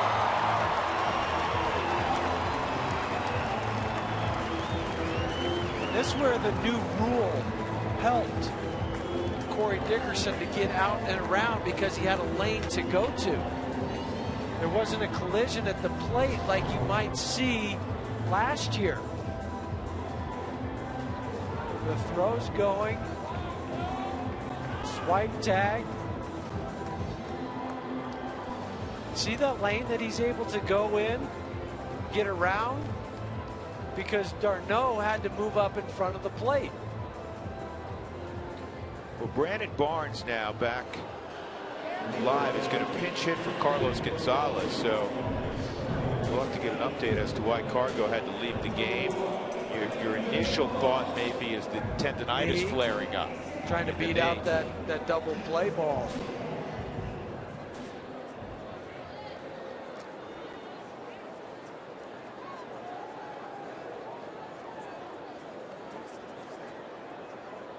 Rockies up 6-0. And Barnes pulls it to short. Ruben Tejada throws out Brandon Barnes. That ends the inning. The Rockies score 3 times. Juan Nicasio drives in his 3rd run of the game. Cargo now going downstairs with assistant trainer Scott Garrett. 6-0 Colorado.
Built Ford Tough by Southwest Airlines. Find our fares online only at southwest.com. And by CenturyLink, your link to what's next. Gorgeous evening at 20th and Blake outside the scoreboard. You gotta like that. 6 love Colorado. Well, with Cargo coming out, the Rockies have rearranged their outfield completely. Corey Dickerson, who was in center, goes to left. Charlie Blackmon, who was in right, goes to center. And Brandon Barnes, who came in for Cargo, who was in left, goes to right. Follow all that? Got it. Chris Young out of the 5 spot. Terry Collins lineup will lead things off. Top of the 5th inning.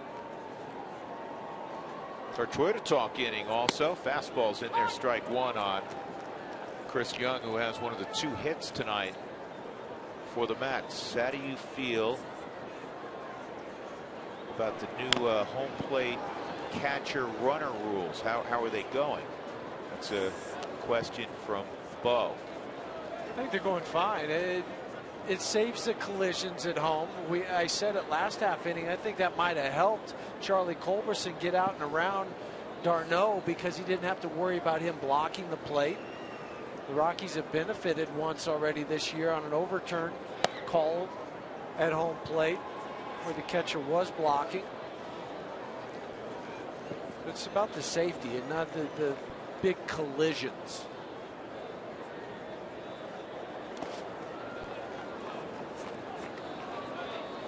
Another question: how do big league players endure the grueling 162 games?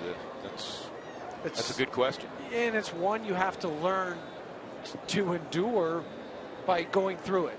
I can tell you how hard it is and everything, but until you live 162 games in about 182 days, you have no idea.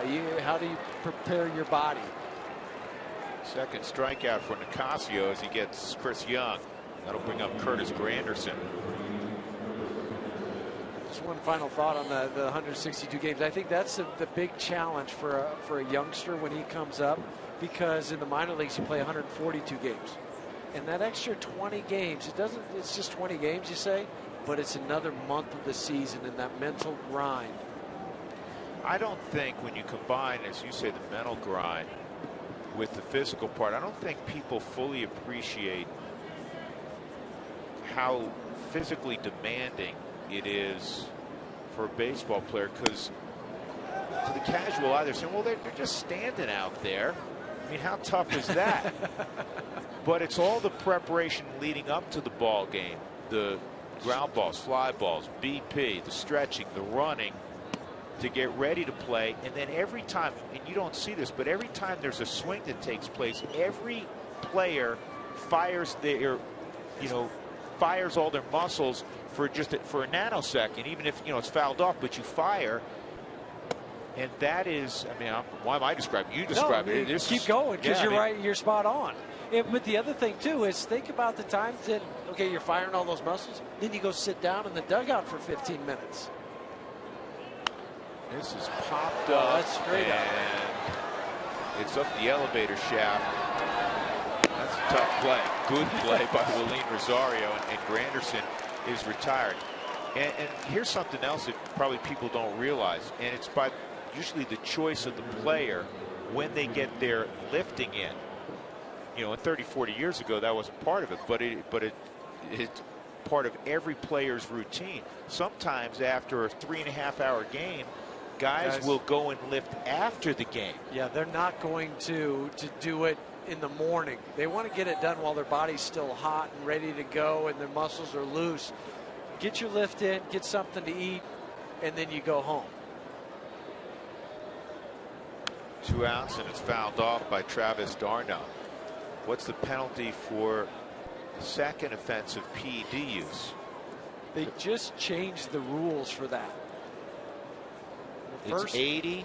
And then 162. And then it's a full season, and the third time is a lifetime ban. Which they increase the penalties. And we'll have Bud Selig on with us tomorrow. We'll talk about a variety of topics with the commissioner of Major League Baseball. used to be 50 and then 100.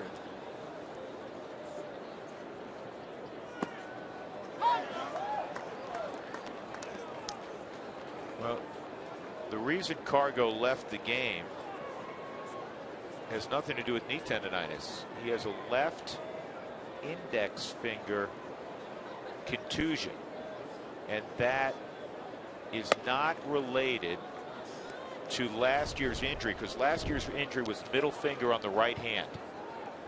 See Cargo, you can see him looking at the finger, and then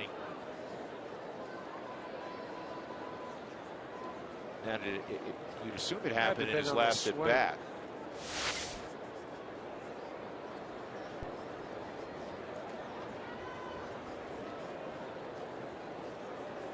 That finger sometimes takes a lot of vibrations if you get jammed or off the end of the bat. Just ask Brett Anderson. Same finger. Yeah. 3-2 on Travis d'Arnaud.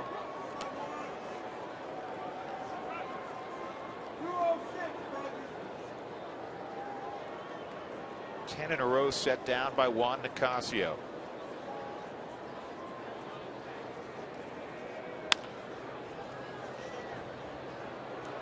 What a play. Great play. 11 in a row as d'Arnaud grounds to Tulowitzki. 6-0 Colorado.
Schedule is brought to you each night by CenturyLink. Link to what's next. So the Mets are here over the next 4 days, and then it's 2-2. Rockies do the Texas two-step with the Rangers. Then it's on to Cincinnati, Ohio. And a day off in Kansas City before the Rockies take on the Royals. They'll see the Royals also back here in August at Coors Field. Troy Tulowitzki, Justin Morneau, Willeen Rosario against Bartolo Colon. And Colon with a strike on Troy. Troy, deep drive to left field, and then was awarded a single after initially his ground ball to first was an error on Lucas Duda. They switched it about an inning later because the ball had such funny English on it. Bartolo Colon on the 05 Cy Young Award in the American League, going 21-8 with the Angels. A three-time All-Star.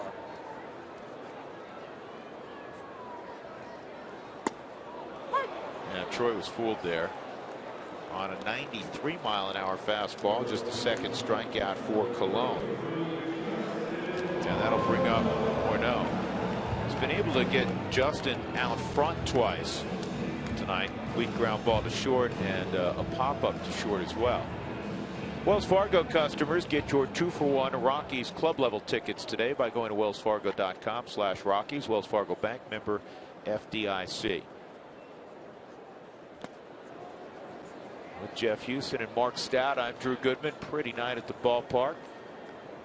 Temperature has slipped beneath 50 degrees. It's now 48. At least the wind died down. Yeah, thankfully. Oh, Cologne, 91, 92, 93 now. He used to do that when he was younger. Later in games, the velocity would increase. 0-2, and that's rifled to right center field. A base hit for Morneau. First time in his career that Justin Morneau's gotten a hit off Bartolo Colon. He's now 1 for 14. Wouldn't you know it'd be an 0-2 pitch.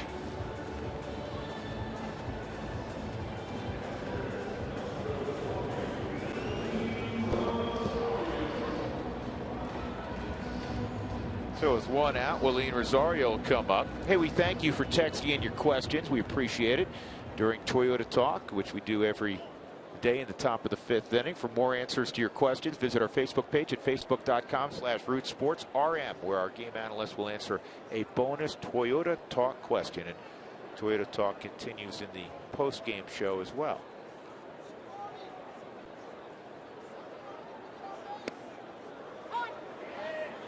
Well, that's a bat for Willeen. He didn't even have to take the bat off his shoulders. Walked him on 4 pitches. Jeurys Familia is in the Mets bullpen right now. He's been up for a little bit. Well, and Matsuzaku, he's not getting loose. He's just started to get out there and prepare because he's their late inning guy. He goes through about 2 innings worth of stretching before he would even get up onto the mound.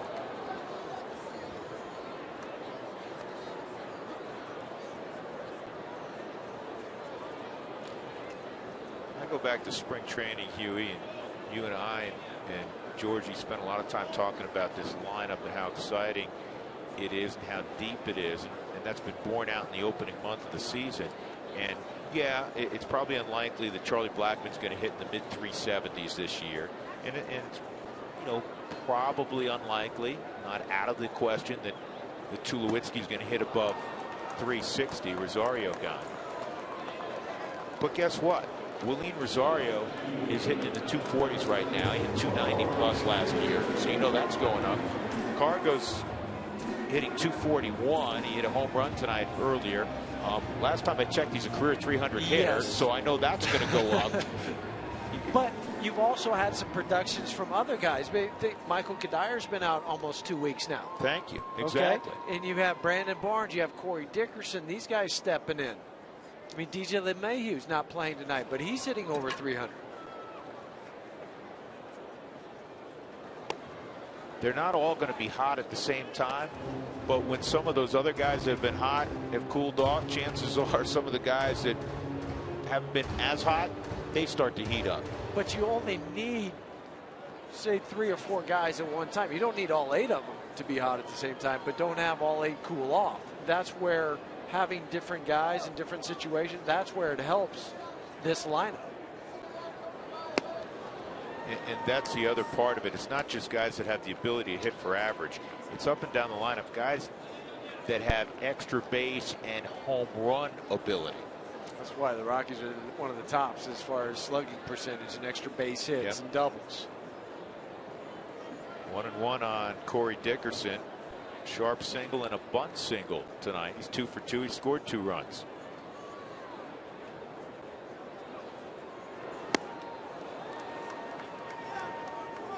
Well, the next bite to the game is Sunday, May 4th. This coming Sunday. Get more info and ticket specials at Rockies.com/green.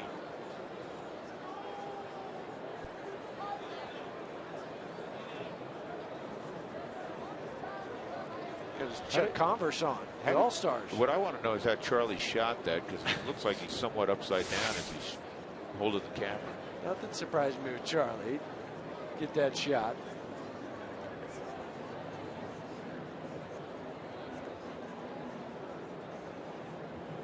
1-2 fouled off.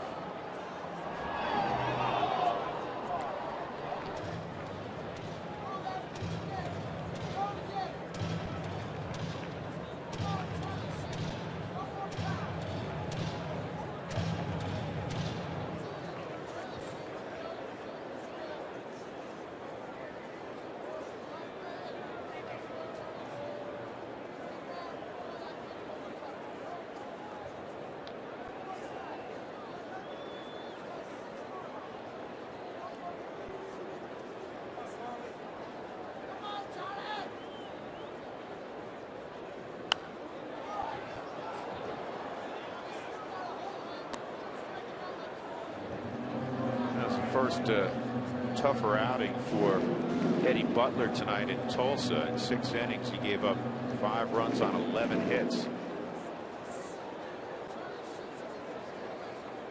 You still have to look at, where the hits hard.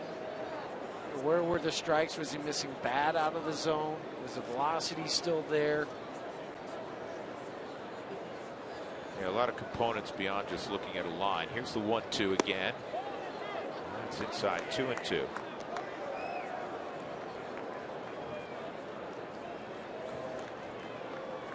The day after every Colorado Rockies win, get 40% off your online order at Papa John's. Enter promo code ROXWIN at papajohns.com. 2 outs. Justin Morneau, who singled, is at first base. We're in the 5th inning.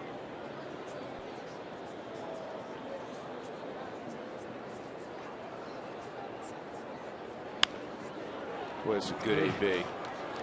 Well, he's spraying pitches that are not in the strike zone. He's spraying them away, just fouling them off. It's hard to get in a pattern as a hitter when the pitcher's not in a pattern. That's just all over the forward strike zone. So then it becomes a guessing game. Well, he went away that pitch. Is he going to come back inside? Is he going to stay away? Do I have to cover a pitch up or down? Dickerson down the line, fair ball. Morneau to third, and he's going to get a green light from Stu Cole. Dickerson's hunting a triple, throw to the plate, not in time. Run scoring triple Corey Dickerson. It is 7-0 Colorado. First triple of the year for Corey.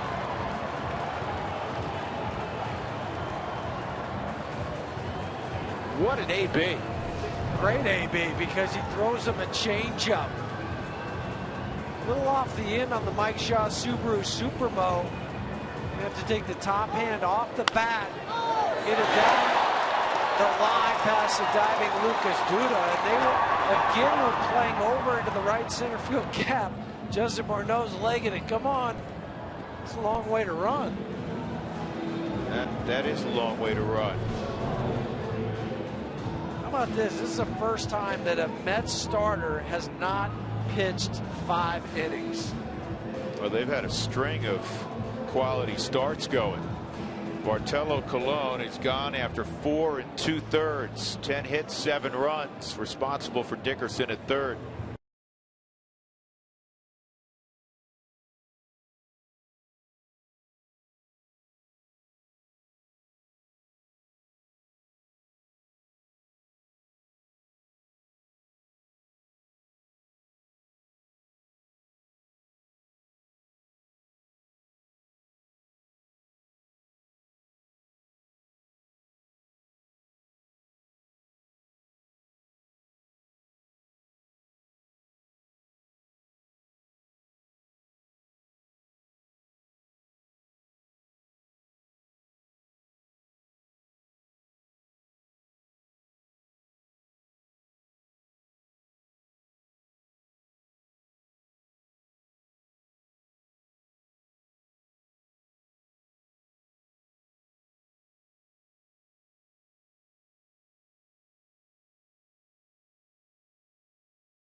It's the bottom of the 5th inning. After Dickerson's triple, we now have tacos. Fans, the Rockies have reached that magic number. Don't forget to go to your participating Taco Bell locations tomorrow between 4 and 6 to get your Rockies taco special. Well, Keith Hernandez told us his first name is pronounced Jayuris Famila. In the media guide it says Jairus, but we're going to go with our friend Keith Hernandez. Strike one, Famila pitching to Charlie Culberson, who has singled, was hit by a pitch. Charlie has scored a couple runs. There's Keith on the left with Gary Cohen. Happy birthday to Gary, turned 56 today. Time television voice of the Mets. For Familia, he's 6'3", 242 pounds out of the Dominican Republic. So pretty solid, yeah, pretty solid 240 pounds too. You just tell he's a strong arm. He'll rush it up there. Slider, change up mix.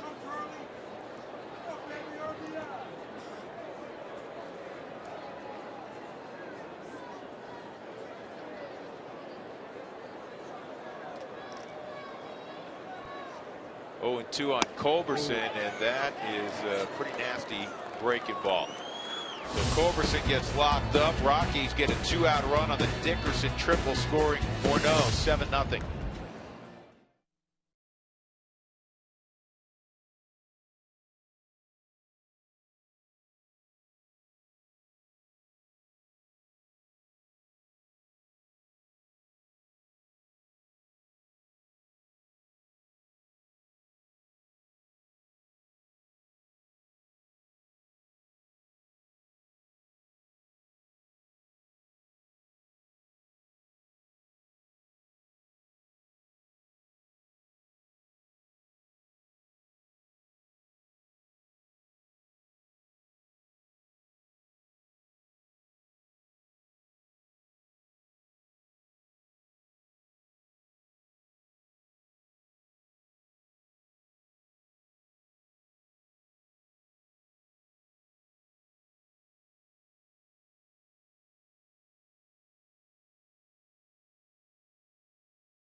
Came out on the on-deck circle. EY Jr. looks like he's going to pinch hit for the Mets.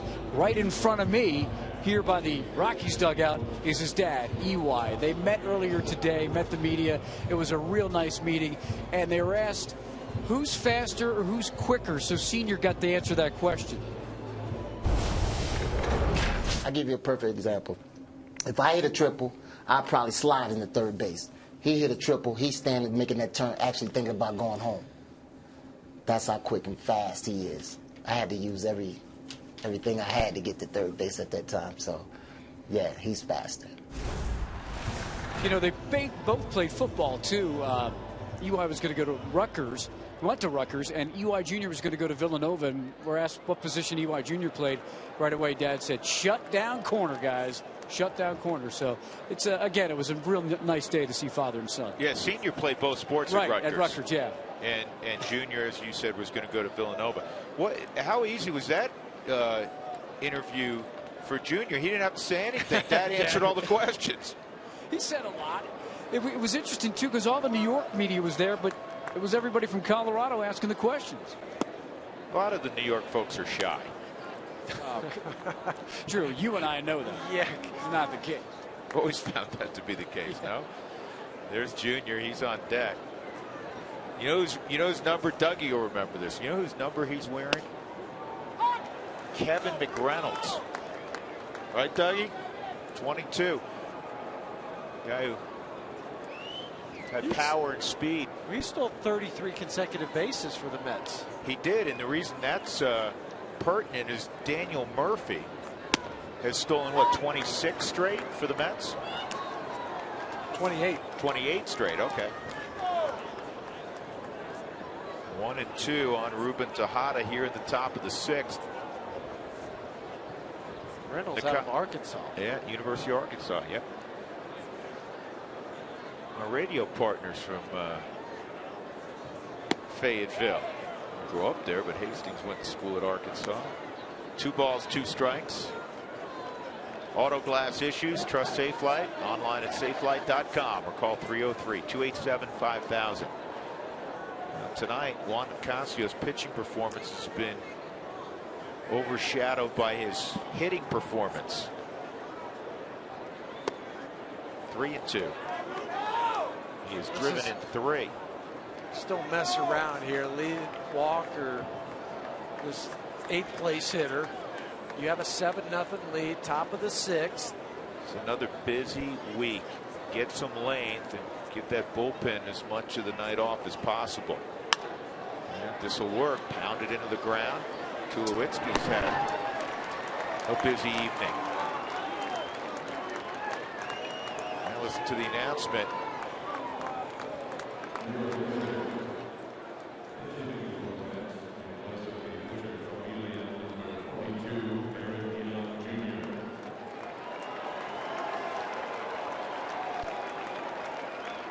Nice round of applause. Not a huge crowd, but a lot of people acknowledging EY. People standing up, cheering. You know what? One of the many qualities that father and son share is both extremely hard workers. In Junior's case, similar to Dad's, he was a second baseman. And he was working his tail off on being as proficient as he could with second. Then they said, no, we want you to go to the outfield. We think maybe that's a better spot. Worked his tail off there, and he's become a good outfielder. Now, he doesn't throw great. It's hard to change that. But he's become a really good route runner in the outfield. And last year, it came down to Cargo and EY for the Gold Glove in left field. Yeah, and that's just from the hard work. Every day going out and taking fly balls, taking balls off the bat. And I remember talking to Terry Collins last year when we were in New York, and he was talking about Eric out there. And he had 3 assists out in left field. I mean, this year he has 3 assists. Last year, as you mentioned, second in the voting. But Terry Collins was just raving about Eric and his work in left field. And he just drew a walk. Well, Terry had a meeting earlier today with EY, Juan Lagares, who's coming up, Curtis Granderson, Chris Young, because they have a crowded outfield now with Lagares healthy again. And he said, you're all going to play because you all deserve to play. Unfortunately, we can't have 4 outfielders, so we're going to have to rotate a little bit. Don't get your feelings hurt. And that's why EY, who's been out there virtually every day, is not starting tonight. This guy who could run a little bit, former Rocky Tom Goodwin's the first base coach for the Mets. So this is the grouping. And they all bring something to the table. And Granderson brings the lowest batting average, but making the most money.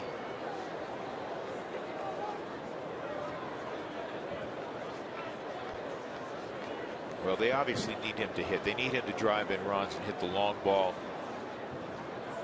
behind David Wright in the lineup. Lucas Duda. Strike on Lagares, a double and a strikeout for Lagares. This is how efficient Nicasio's been tonight. Here we are in the 6th inning. Just the 3rd base runner. That walk to EY.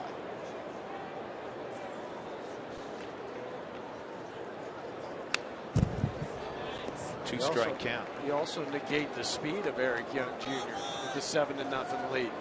Eric's second in the National League, trailing D. Gordon in stolen bases. D has 13, Eric 12. I was kidding him earlier. I said, I saw a guy I think may be able to beat you in a 40. He said, who? I said, D. Gordon. He goes, hey, he's fast. And he said, you know, that'd be a good race. He said, Billy Hamilton, too.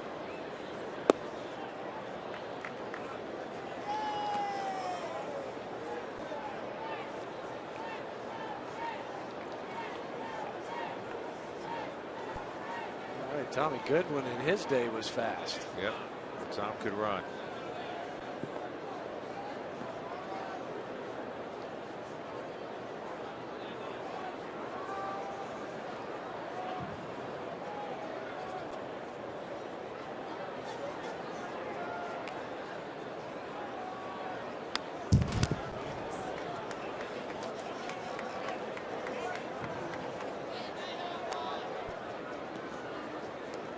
It's nice when you have a former base stealer as your first base coach. Rockies obviously fortunate with Eric Young Sr., but Tommy Goodwin, they're students of the game. I think a lot of managers, Huey, prefer that. Yes. You know, Davey Lopes, you see Davey, you know, Dave Roberts, who's now bench coach for Bud Black. Dave Roberts was over at first base. For 3 or 4 years. Just studying pitchers and tendencies at times. There goes EY, and this is in the air to deep right field. Nice catch by Brandon Barnes. Jr. will return to first. There are 2 outs.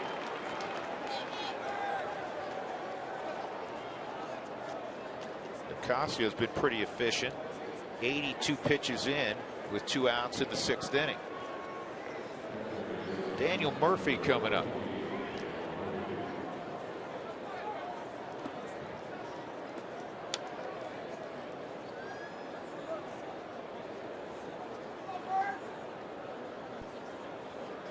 I know you've turned down some offers to be a first base coach in the big leagues over the years. And, you stole bases also. That would make sense. This is fun to look at those matchups. This is flared to left, but good jump by Dickerson. He's there, and he'll flip a souvenir into the crowd. Good job, Juan Nicasio. EY left aboard. 7-0 Colorado. Middle of 6 at home.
Lexus look back. Cooney Lexus, where luxury has a new address. It's open in Greenwood Village, also Colorado Springs. Cargo in the 1st inning, a rocket off the back wall of the bullpen. 1-0 Colorado, and then Juan Nicasio at the bat. This ball over the head, down the line, over the head of Curtis Granderson, who would score 2. And then next time up with the bases loaded, a bullet to center field. Lagares grabs the baseball, but Willeen Rosario scores on the sac fly. 3 RBI night for Nicasio. And we haven't even mentioned what he's done on the mound. He's thrown a 2-hit shutout through 6 innings, and he's going to get another opportunity to swing the bat, leading off the bottom of the 6th inning. continuing on for the Mets is they've made another change. It's Gonzalez Herman. Herman. The Dominican Republic. 6'1", 202 pounds. Another one of those strong-armed guys that the Mets have in their bullpen. 11th appearance, been unscored upon 8 out of his last 10. Righty's hitting below 200 against Gonzalez. And strike one on Juan Nicasio. So Bartolo Colon goes 4 2/3, allows all 7 runs on 10 hits. He walked 1, he struck out 3, and he hit a batter. Something he hadn't done in 50 starts. I don't think Juan's going to swing the bat because this guy Herman has a good enough fastball. I may not want to hurt the hands. Who knows? Swung at a slider, and he's gone. That's right. Give him a chance to go to the dugout with the jacket on, sit, get some Gatorade. What he's saying right now is, I'm much better against the 191 game winner Colon.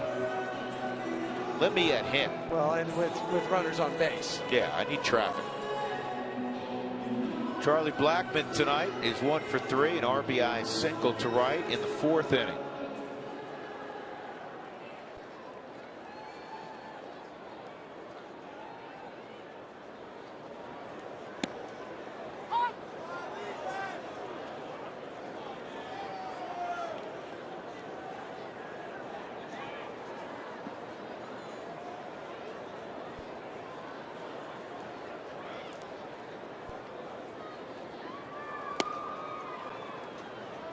So the Rockies opening up another series at home, and they're in control of this one 7-0. That's nothing new to Colorado. This is their 5th home series. They've won the first 4. They've scored a lot of runs. Well, they've scored a lot of runs, and particularly in the opening game. Look at this, 4-0 in opening games. They've averaged 10 runs a game, so they got some work to do tonight. And then the thing that hurts a little bit is the 3rd game of series where they've been going for sweeps on a couple of occasions. They've averaged 8 runs a game, but they're just 1-3. Yeah, one of those games is when they lost to San Francisco. Another one was Philadelphia. Scored 10 and 9 runs in those 2 games.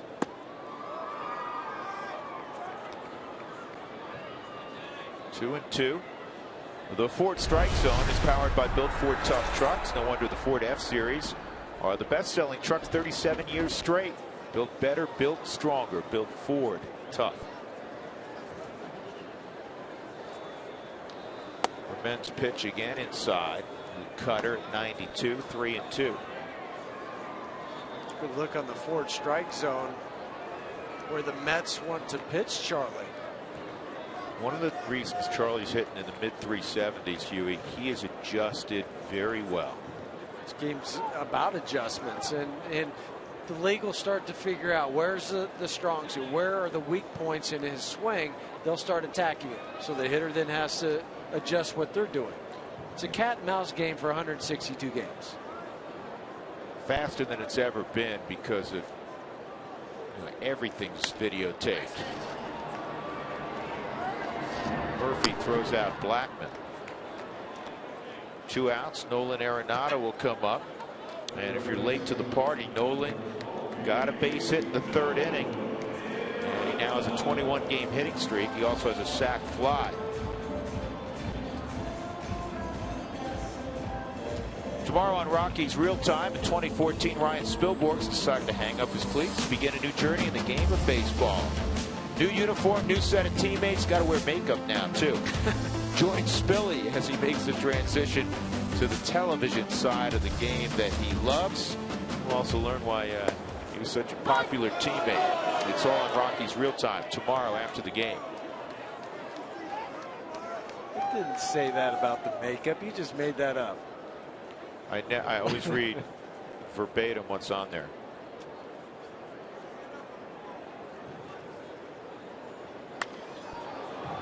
Fouled off. What was our crowd?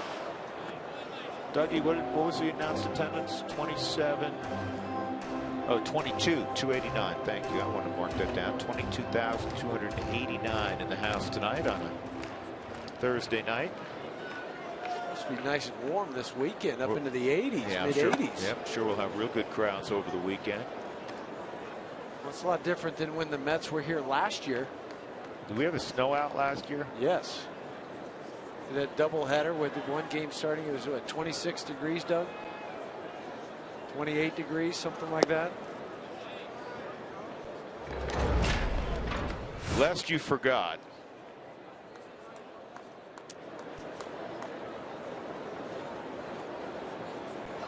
What's he doing without a sweatshirt on at least? Young and dumb.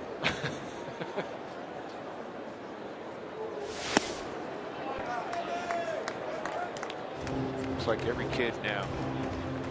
My three boys, it's dead of winter, and they go to school in shorts and a t-shirt. I mean, can you at least throw on a sweatshirt? They all wear shorts.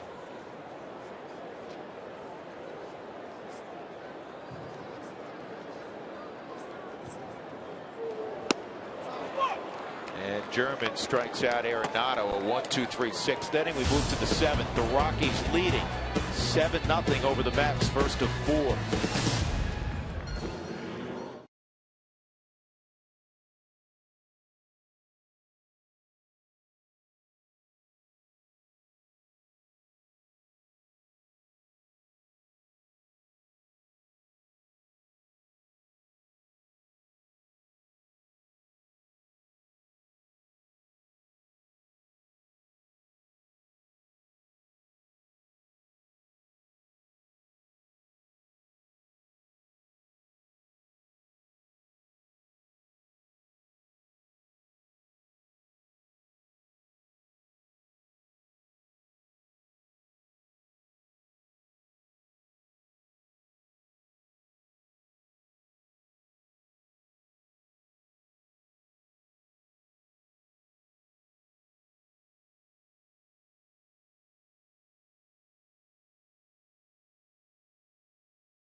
Up a 6-game homestand. As we promised earlier, here's the AT&T fan photo of the game, and you can tweet your photo to hashtag #COFanPhoto for a chance to be shown just like this in an upcoming game. And that's Wilt Lopez earlier this year with the fan at the ballpark. Wilt's been throwing the ball better down in Colorado Springs, trying to get back the form that he had in Houston. You know who threw the ball has been throwing the ball well and threw the ball really well last night? Tyler Matzik. Tyler Matzik, former #1 pick, who's had an interesting up and down journey as he's climbed his way to the cusp of the big leagues. Juan Nicasio, he's had a terrific evening. Well, for Juan, it's been 8 ground ball outs, 8 flyouts, a couple strikeouts. 7-time All-Star David Wright at the plate. And David takes a slider for a strike. Line drive, double play. Great play by Tulowitzki in the first inning when the Mets threatened, and he also grounded to second. 0-2 on Wright. Another slider. We didn't like the call of Will Little on that slider, but it was in the forward strike zone.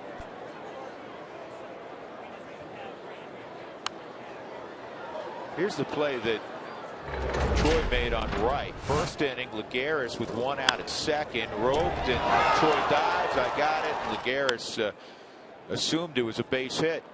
Turned into an inning-ending double play. Possibly change the whole complexion of the game. That's a fair ball. Look at that play by Arenado. I was telling Eddie Coleman, who's been on the radio with the Mets for years and years, I said Arenado is as good as you will ever see, probably better than you've ever seen.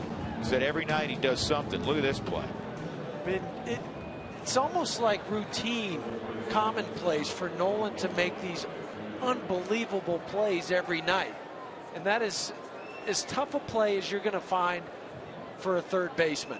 And he still throws out David Wright by 3 or 4 steps. And David Wright can run also. Lucas Duda at the plate. 0 for 2. Well, Ed was also asking, he said, did Walt really make that statement? That Walt doesn't throw these around very often, but the best third baseman that he's seen. Period. Ever. End of discussion. And Ed said, did he really say that? I said, yes, he did. Well, they got a first-hand look of the guy that's going to win the Gold Glove again this year. Well, you know who's back in action, too, and he's fun to watch. Rockies won't see him firsthand this year, but Manny Machado came off the disabled list finally after tearing his ACL last year. Let's not forget, Walt played next to Vinny, Chipper, and Carney Lansford. That's going to be a base hit. Lucas Duda with just the 3rd hit of the night for New York. And that'll bring up Chris Young, who has one of the other hits.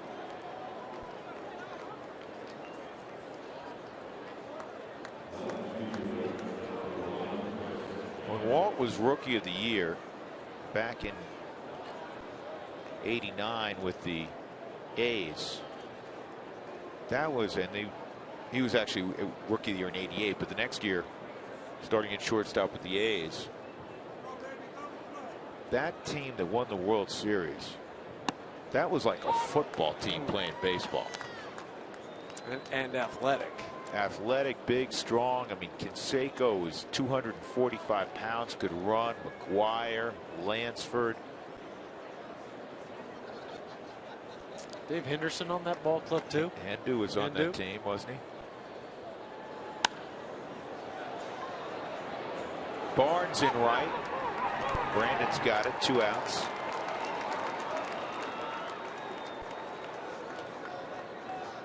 And that'll bring up Curtis Granderson. Well, MLB.TV Premium. It's the #1 live streaming sports service. It's celebrating 12 years. Join the millions of subscribers and watch every out-of-market game live in true HD on over 400 devices. Watch Rockies games online with MLB.TV Premium.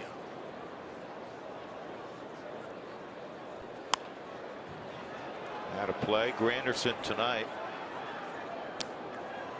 He hasn't gotten one in fair territory. He fouled out down the 3rd baseline. Great catch made by Arenado. And then he fouled out to Willeen Rosario. So he's 0 for 2. Here's the 1-strike pitch. Fastball away at 92.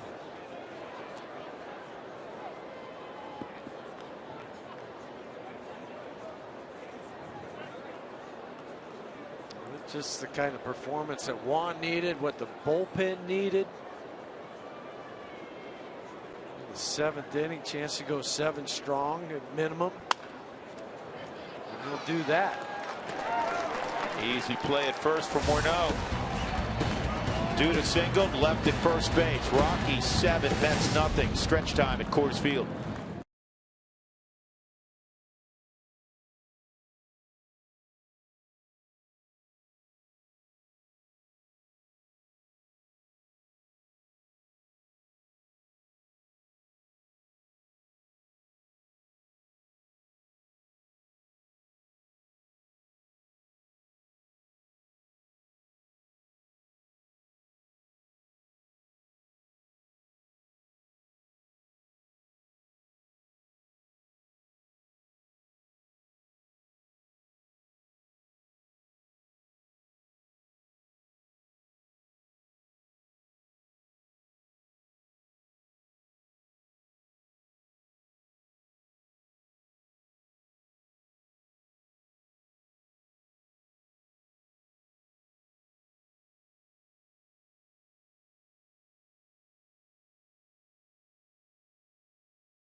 Here's tonight's First Bank game recap. Paying for checking's a thing of the past. Get First Bank free checking at firstbank.com. Rockies, 7 runs, 10 hits. The Mets, no runs, 3 hits, and an error. Cargo hit his 6th home run of the year in the first. He had to leave the game in the 4th inning with a left finger contusion, forefinger contusion, not the same hand or finger that he had a problem with last year. Juan Nicasio has 3 RBIs in addition to pitching shutout baseball for 7 innings. And Nolan Arenado had a base hit earlier. He has a 21-game hitting streak, 6 shy of Michael Kadyr's club record. Chad Bettis is up and throwing, and Brandon Barnes with his 2nd at bat since coming on for Cargo swings and misses. Bettis just recalled when Tyler Chatwood went on the DL.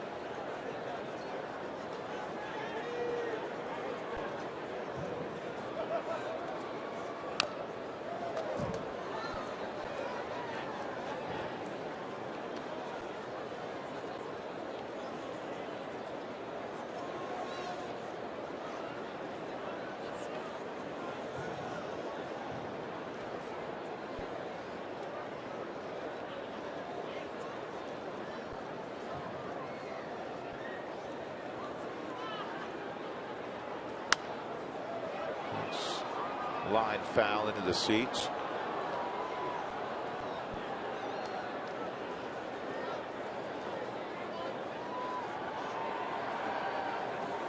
Yeah, I'm looking at Matzek's numbers because we were talking about him. In his last 5 starts, in 3 of them, he's given up just 2 hits. Another one he gave up 4. Yesterday he gave up 6 hits.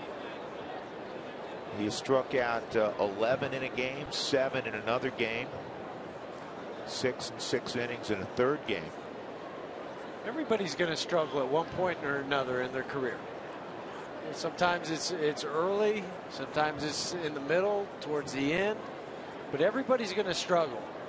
And then how do you rebound and how do you come back from that? Are you mentally strong and can do it? Well, Tyler had struggles, has worked them out, and now, as you mentioned, pitching really, really well down in AAA.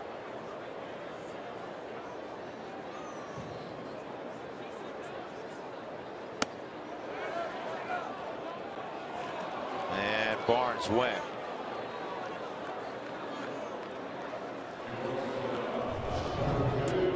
Did that barrel go past that line? Yeah, you're trying to hold up. You really don't want to look down at the first base umpire.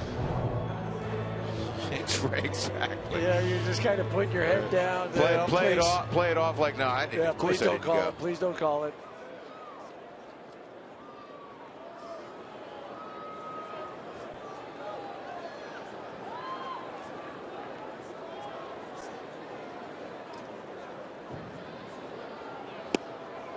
And Tulowitzki's out front. Troy's 1 for 3.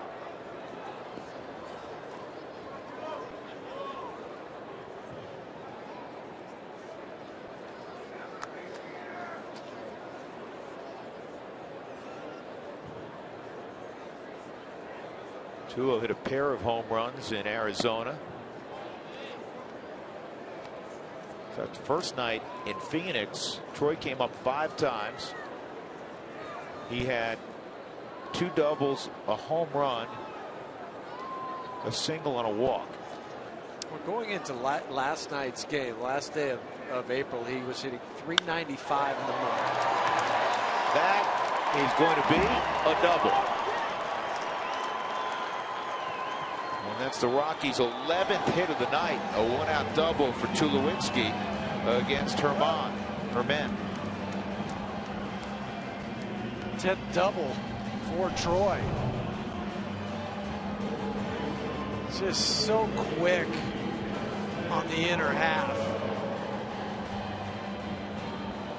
Just by David Wright. He leaps up. He knows he can't get it, but it was hit so hard. Your first reaction is, I have a chance at this.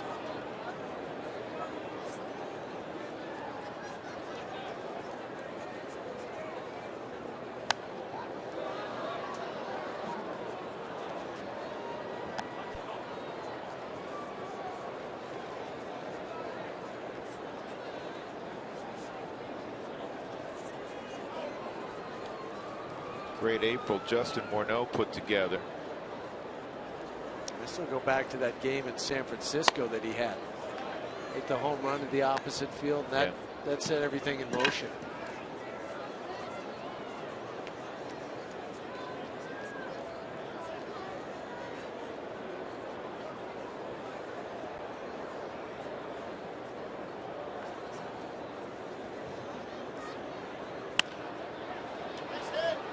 Daniel Murphy, and he'll get Morneau by a step, and that's the second out. Moving to third is Tulowitzki, and that'll bring up Willeen Rosario. First game back for Willeen.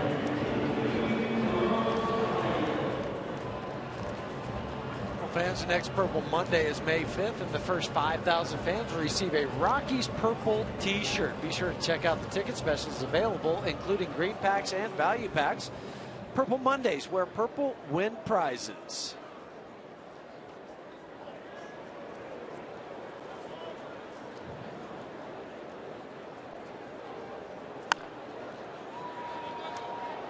On the ground to third, David Wright across to Lucas Duda.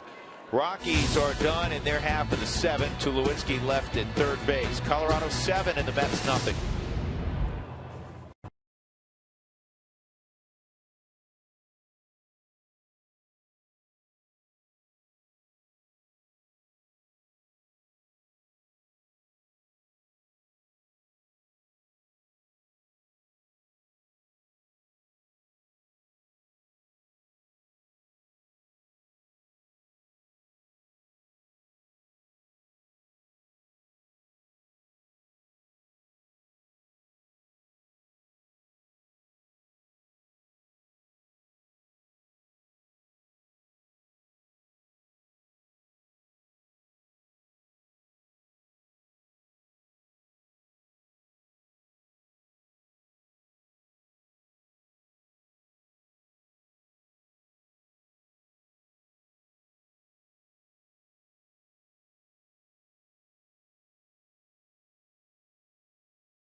On the Mets coming up on Friday. It's Jersey Day around MLB, and it's going to happen here at Coors Field. We want you to wear some unique jerseys. We're going to have a little scavenger hunt. I asked Charlie Blackmon if when he was a kid, if he had a baseball jersey or two. I got one right here. It's got a 19 on it. Growing up, I never had a jersey growing up. I had the T-shirt with my team on it and everything, but I never was enamored with like one player enough to go get a jersey. He grew up a Braves fan, and he said if he had to have one, it would have been a John Smoltz jersey, maybe a Galarraga, because he remembers both Big Cat and Vinny playing for the Braves. I've got my media guide here, and it's got numerically all the players that have played for the Rockies. Drew, pick a number, and I'll give you like an obscure person that maybe you have a jersey with. Wear it tomorrow. Just pick any number. 44. Marvin Freeman. Somebody's got to have a Marvin Freeman jersey, right? Huey, give me a number. 27. Todd Hollandsworth. Todd Hollandsworth was a good Rocky. If you've got a Hollandsworth jersey, this has popped up. Wear it tomorrow. We'll get your story, and we'll try to get you on air. It'll be fun. It's going to be a fun night. Did you have a jersey, Huey, that you wore growing up in Sedona? I did not. They weren't as big then. No, they weren't. And what's really neat about it now is you can get these throwback jerseys too, because they're kind of special. And no, I never had a jersey. I'm online. I've been doing this for years. I'm trying to find Texas Ranger Jeff Houston jersey to wear tomorrow. I'll bring you one. Can you do that for me? I know somebody who can get it out of the closet. Pull it off the wall. Bud Selig will join us again tomorrow. Reminder everybody that we'll have the commissioner on with us during the 3rd inning. That'll be fun. And, a lot going on. There's always a lot going on. I know there's another commissioner in the NBA who absolutely did the right thing earlier this week, and there's no end to the job of a commissioner in a major sports league. This is the final year for Bud. It is, and he's held it for a long time.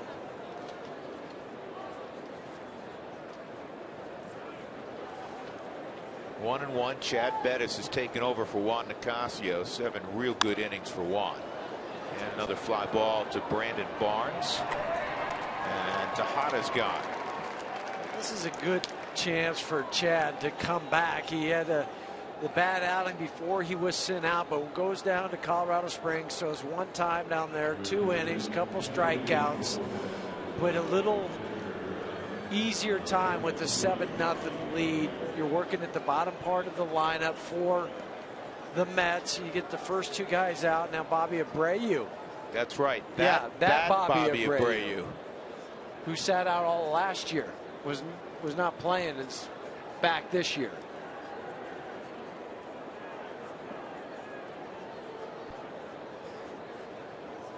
Tell you what, Bobby has had a tremendous career. 2,439 hits. A lot of stolen bases, a lot of home runs.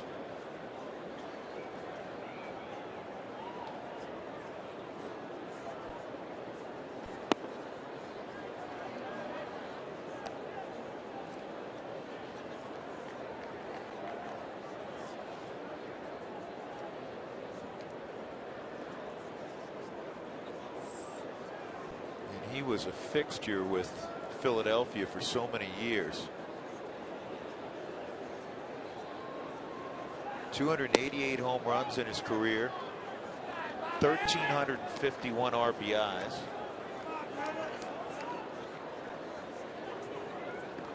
And Bobby is 1 bag shy of 400 in his career.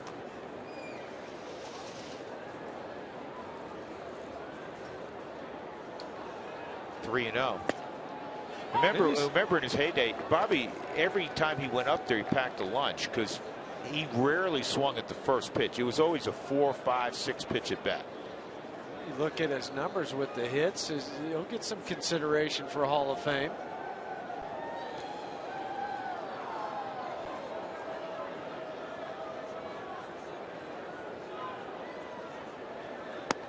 Three and 2. 92 on the black.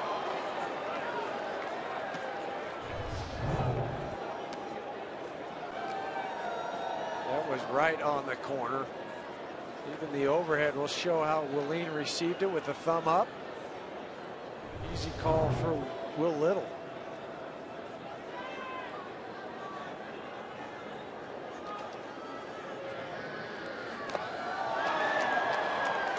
Ball squirted loose, keeps Abreu alive. Bobby's one of those guys that never got to play in a World Series. 2,351 games, no World Series games.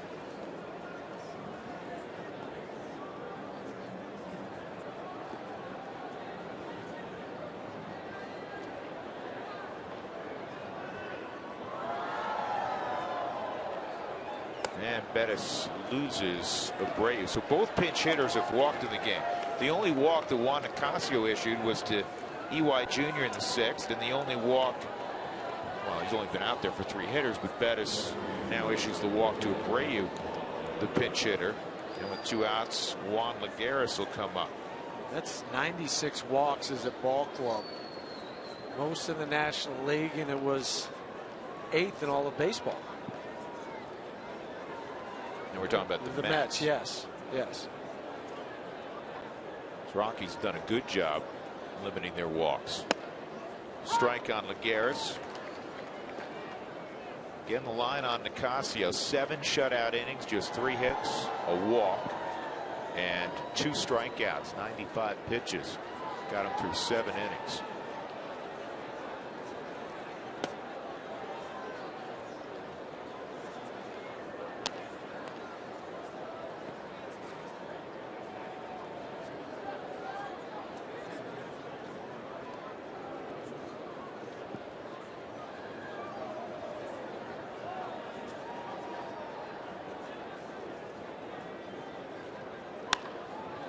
Right center field, and this one's going to touch down, kiss off the wall. Abreu is going to get a green light, and Bobby's going to score, and there goes the shutout.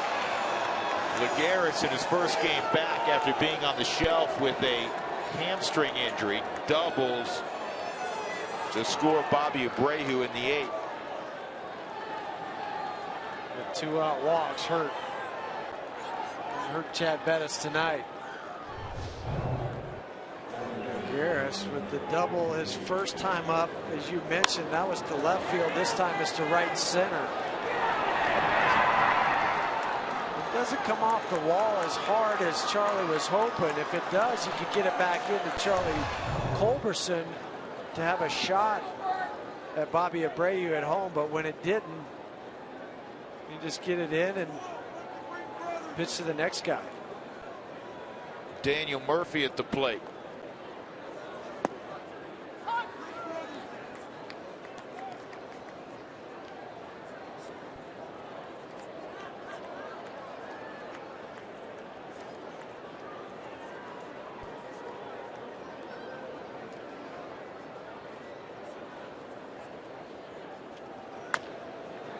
Good pitch by Bettis. Culberson to first. In the inning, a walk and a double puts a run on the board for the Mets. Middle of cool off, Bobby. Middle of inning number 8, 7-1.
Of the 8th inning.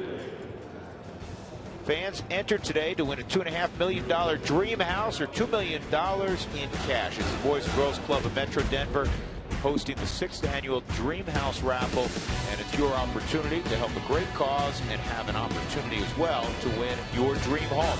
It's over 1,000 prizes, great odds at winning something. So please get yourself involved. Visit milehigh-raffle.com for more details. Former closer Jose Valverde is on for the Mets to throw this bottom of the 8th inning. Valverde was the closer after Bobby Purnell got hurt on opening day. And then he struggled, and then they replaced him with Kyle Farnsworth. Valverde's usually used in the 6th, 7th, possibly the 8th inning. Tonight it's the 8th inning, and just the case of the game being a 7-1 affair.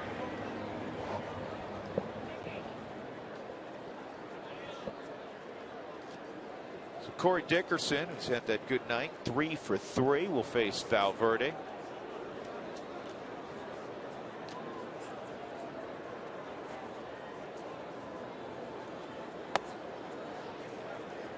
He's going to roll out of bed when he's like 60 and will be able to throw gas. Some guys are just that way. He led the American League in saves in 2011 with 49 when he was with the Tigers.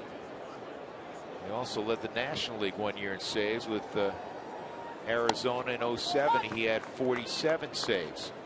Did it again the next year with Houston when they were in the National League with 44. You wonder why a guy that has 40+ saves bouncing around.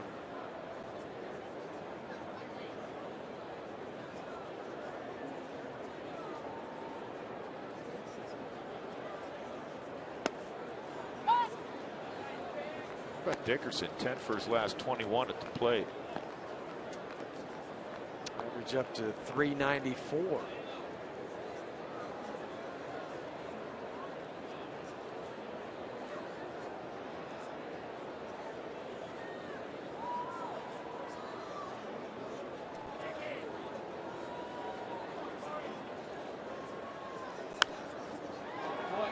Dickerson fouls that one off. Charlie Culberson's on deck.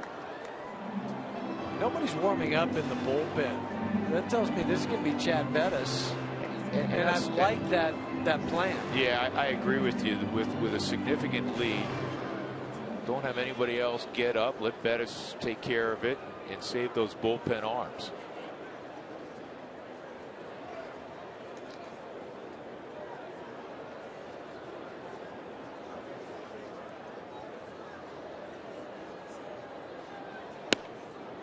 And Valverde with the strikeout. The only thing that's missing is Valverde's not going into his normal jump and histrionics after punching somebody out. Probably not appropriate when you're down by 6 runs.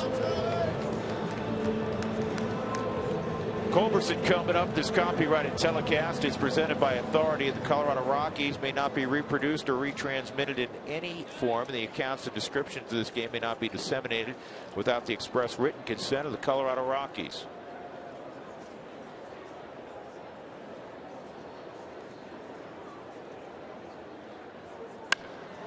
This ball's well hit center field. Lagares going back, and he's going to make the catch. And you get a little bit of a glimpse of why the Mets are so high on his defense. The jumps that he gets, how quickly he can turn and go to a spot. Because this ball was clipped. Charlie clipped it. Lagares runs back. He knows where he's at. Puts his right hand out. It made that look rather routine from the Mike Shaw Subaru Supermo. So Bettis is at the plate. Chad's a good athlete.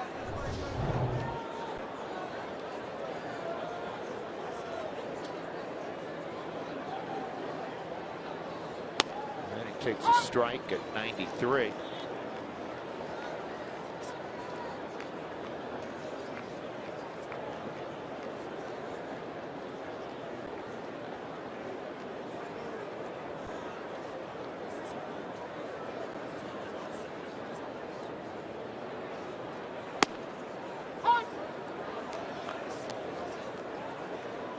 Rockies 8-4 so far at home. Last night that game got away from them. They would have moved to 9-8 on the road. Instead it's 8-9. But you know that old formula, if they can hang in on the road and dominate at home as they typically do. Strike 3. You know what, Bettis? That's fine. Smart. I'm going to I'm going to keep my hands okay. I'll go pitch the 9th inning. Rockies leading 7-1. 3 more outs to go.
find our fares online only at southwest.com and by AT&T, mobilizing your world. It's been a good night at Coors Field so far. The Rockies 7 and the New York Mets 1. Oh, look at this cast we have out in center field tonight for the Toyota postgame show. Jenny, Spilly, and the very handsome 6'8" Jason Hirsch. He's a tall one. That he is. Coming up on the Toyota post-game show. We got a lot more than just height up here. Spilly starts off. We got the right one tonight, not the wrong one. The right one, Nicasio. Of course, and Nolan Arenado, how about extending his hit streak to 21? He's Blackjack! On fire. I see what you did there. Blackjack, Vegas. I like it. And a little rock bottom. No, we're not talking about the Rockies hitting bottom. We're talking about the bottom of the order hitting. No, they're rocking. Yeah, they're rocking too. You're right. Dickerson, Culberson, and Nicasio. He gave himself some run support. Gotta love that. We'll see you on the Toyota post-game show. You know what? I asked this question about Frazier a lot, Jenny. Yeah. What's wrong with the guy to your left? He does drink a lot of coffee. I thought he didn't, but he sneak sips all the time. It's like an Ivy. He just carries it around. A Hirsch, do something with him. I can only hope to contain him. That's about it. All right, here we go. Ninth inning. David Wright will lead it off, and the first pitch misses, ball 1. Rockies up 7-1. You know, the last 10 games here at Coors Field between the Mets and the Rockies, the Mets have done pretty well. They've won 5, and the Rockies have won 5, and they've scored a lot of runs. Well, tonight it was a different story. Juan Nicasio going out there throwing 7 innings, 3 hits. Your offense picks you up. Now the Rockies have a chance to go 8-1 when they score first here at home. And this ball hanging in the air for Dickerson. 1 out, and that'll bring up Lucas Duda, who has one of the 4 hits tonight for the Mets. Tomorrow's matchup on the hill, hard-throwing Zach Wheeler will go against Jorge De La Rosa, and Jorge's coming off his best start of the year.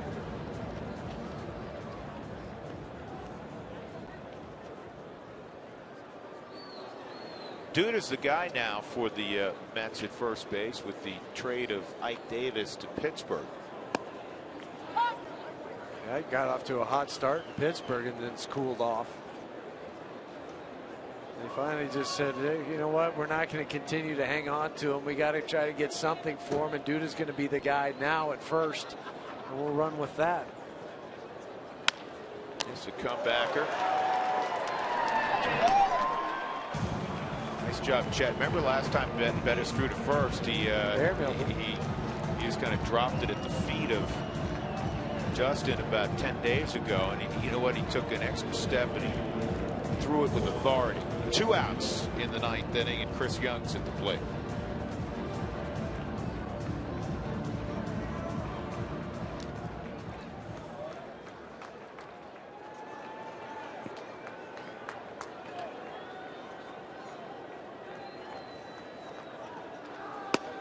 And a strike on Chris Young. You're talking to Walt before the ball game.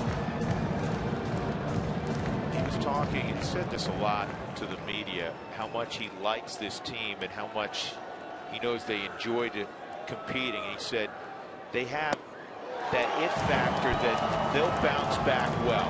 Last night was the old punch to the gut. They're going to be losses, and then there are losses that linger. Rockies short night back on the field, and this is a pretty emphatic response to the disappointment of less than 24 hours ago. They're going to be 5-1 following a 1-run loss. And that's what you're talking about. How resilient are you? What can you do when you do get kicked in the shins like last night? I mean, that was no fun. The mood on the plane, getting on the plane was not good. I mean, the guys wore that for a while, but today they come out and they throw up 3 runs in the first 2 innings that kind of put the Mets saying this is our place. 1-2, and it's served to right field, a base hit for Chris Young, and that'll bring up Granderson.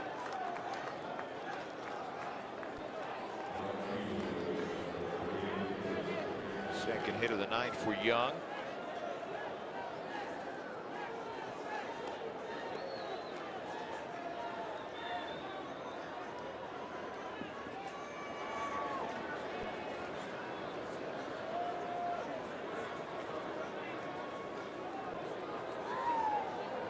Granderson's 0 for 3. Ball one. There's a word that every baseball player is familiar with. I was saying familiar. The pitcher. Earlier. Familiar with, and that is the term grinding. And when you look up there on the big screen and you see your batting average at 132, you got to put your head down and just keep grinding away. Well, you can't get it back up to 200. You have to take it in smaller steps. Yeah. It's not all of a sudden you're going to rip a double in the gap and look up there. I'm hitting 300. Yeah, at first it's the 150 mark.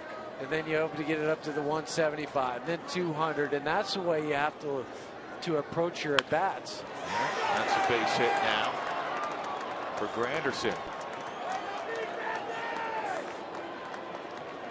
And that'll bring up Travis d'Arnaud, the catcher.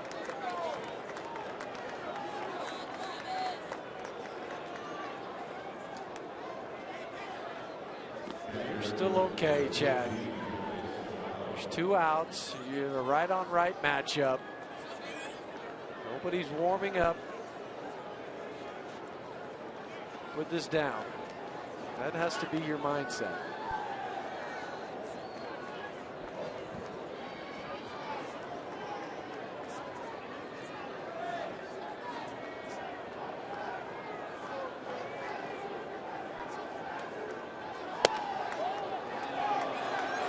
Just missed. Wheeling held it for a moment. And it was inside on the 4th strike zone.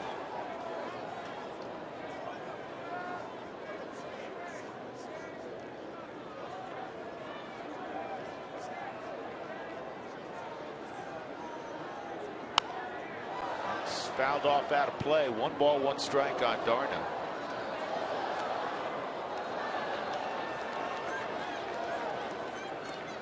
Mets had come in as a pretty hot baseball team. They'd won a couple in a row, 7 of their last 9. They won 3 of their last 4 series. One of the hottest teams since the middle of April.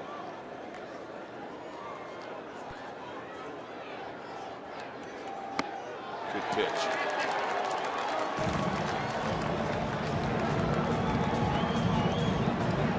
They won 15 games in April. This was shocking to me. It was 1 shy of their club record.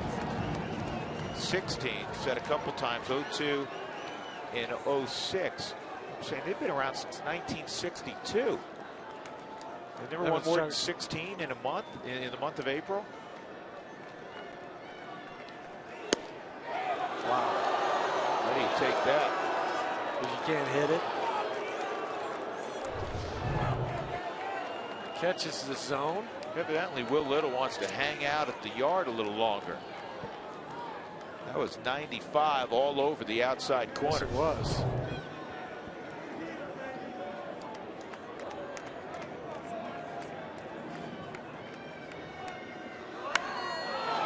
In the air, pretty deep center field, and this one's gone. 1 pitch after what should have been strike 3. Travis d'Arnaud hits his 2nd home run of the year, and all of a sudden it's 7-4. And the last thing you want to do if you're Walt Weiss is have to get up LaTroy Hawkins.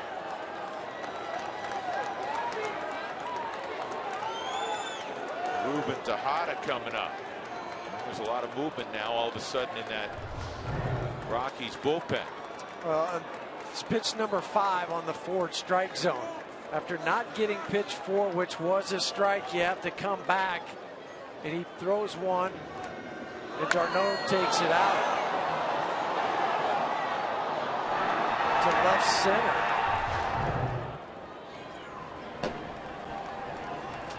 LaTroy Hawkins, you're right, Drew. This is the last thing you wanted to have to do, but LaTroy is a veteran enough. He knows at what pace he can go. But you would rather just had him sit the whole game and not worry about getting loose. And Chad Bettis, this is why he was sent out. He's trying to figure out, he's got a great arm. He's trying to figure out what it is about. Guys see him well. He may be 93 to 95, but guys see him well, and the ball gets barreled more frequently than it should. Yeah, and working on a cutter to to eliminate that. You just feel bad for Chad. Not only did you have to get LaTroy up, but it was a 7-1 game. He had the guy struck out. The ball game should be over. You bake another pitch, he hits it out, your ERA goes up.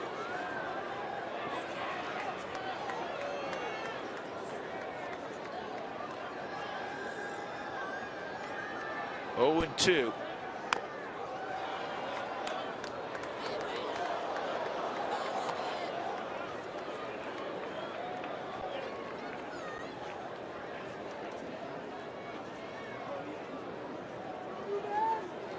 Well, that note about April and the Mets back in '86, they played only 16 games. That World Championship season, they were great in April. They were 13-3, but only 16 games. 1-2, pulled foul again past Tim Tuffle.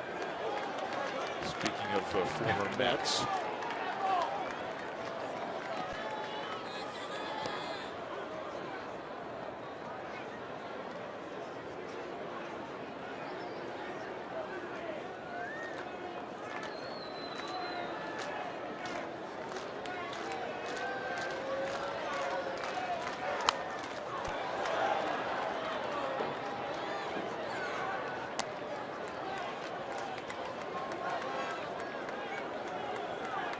Mets came in 4 games over 500 at 15-11. That's the first time they've been 4 over 500 since 2012. And that misses down low.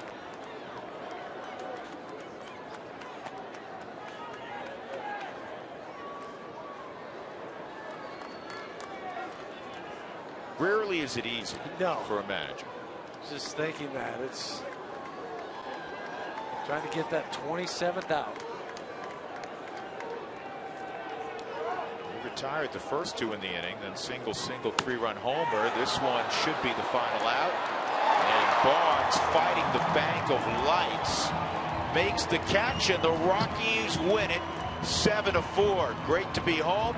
And another great start to a home series. The Rockies are now 5 for 5 in opening games of home series. They improved to 9-4 at Coors Field overall. They are 17-13. It's also a terrific way to start the month of May. Juan Nicasio, who is marvelous tonight, 7 shutout innings, improves to 3-1. The veteran Bartolo Colon drops to 2-4. Once again, the final score, the Rockies win it 7-4, and the Toyota postgame show about to commence. Here's Jenny. Thanks, Drew. Juan Nicasio came up big in this home victory. Colorado put up some offense, and you'll never guess, guys, who passed Charlie Blackmon to now lead Major League Baseball in average. We'll tell you on the Toyota postgame show next.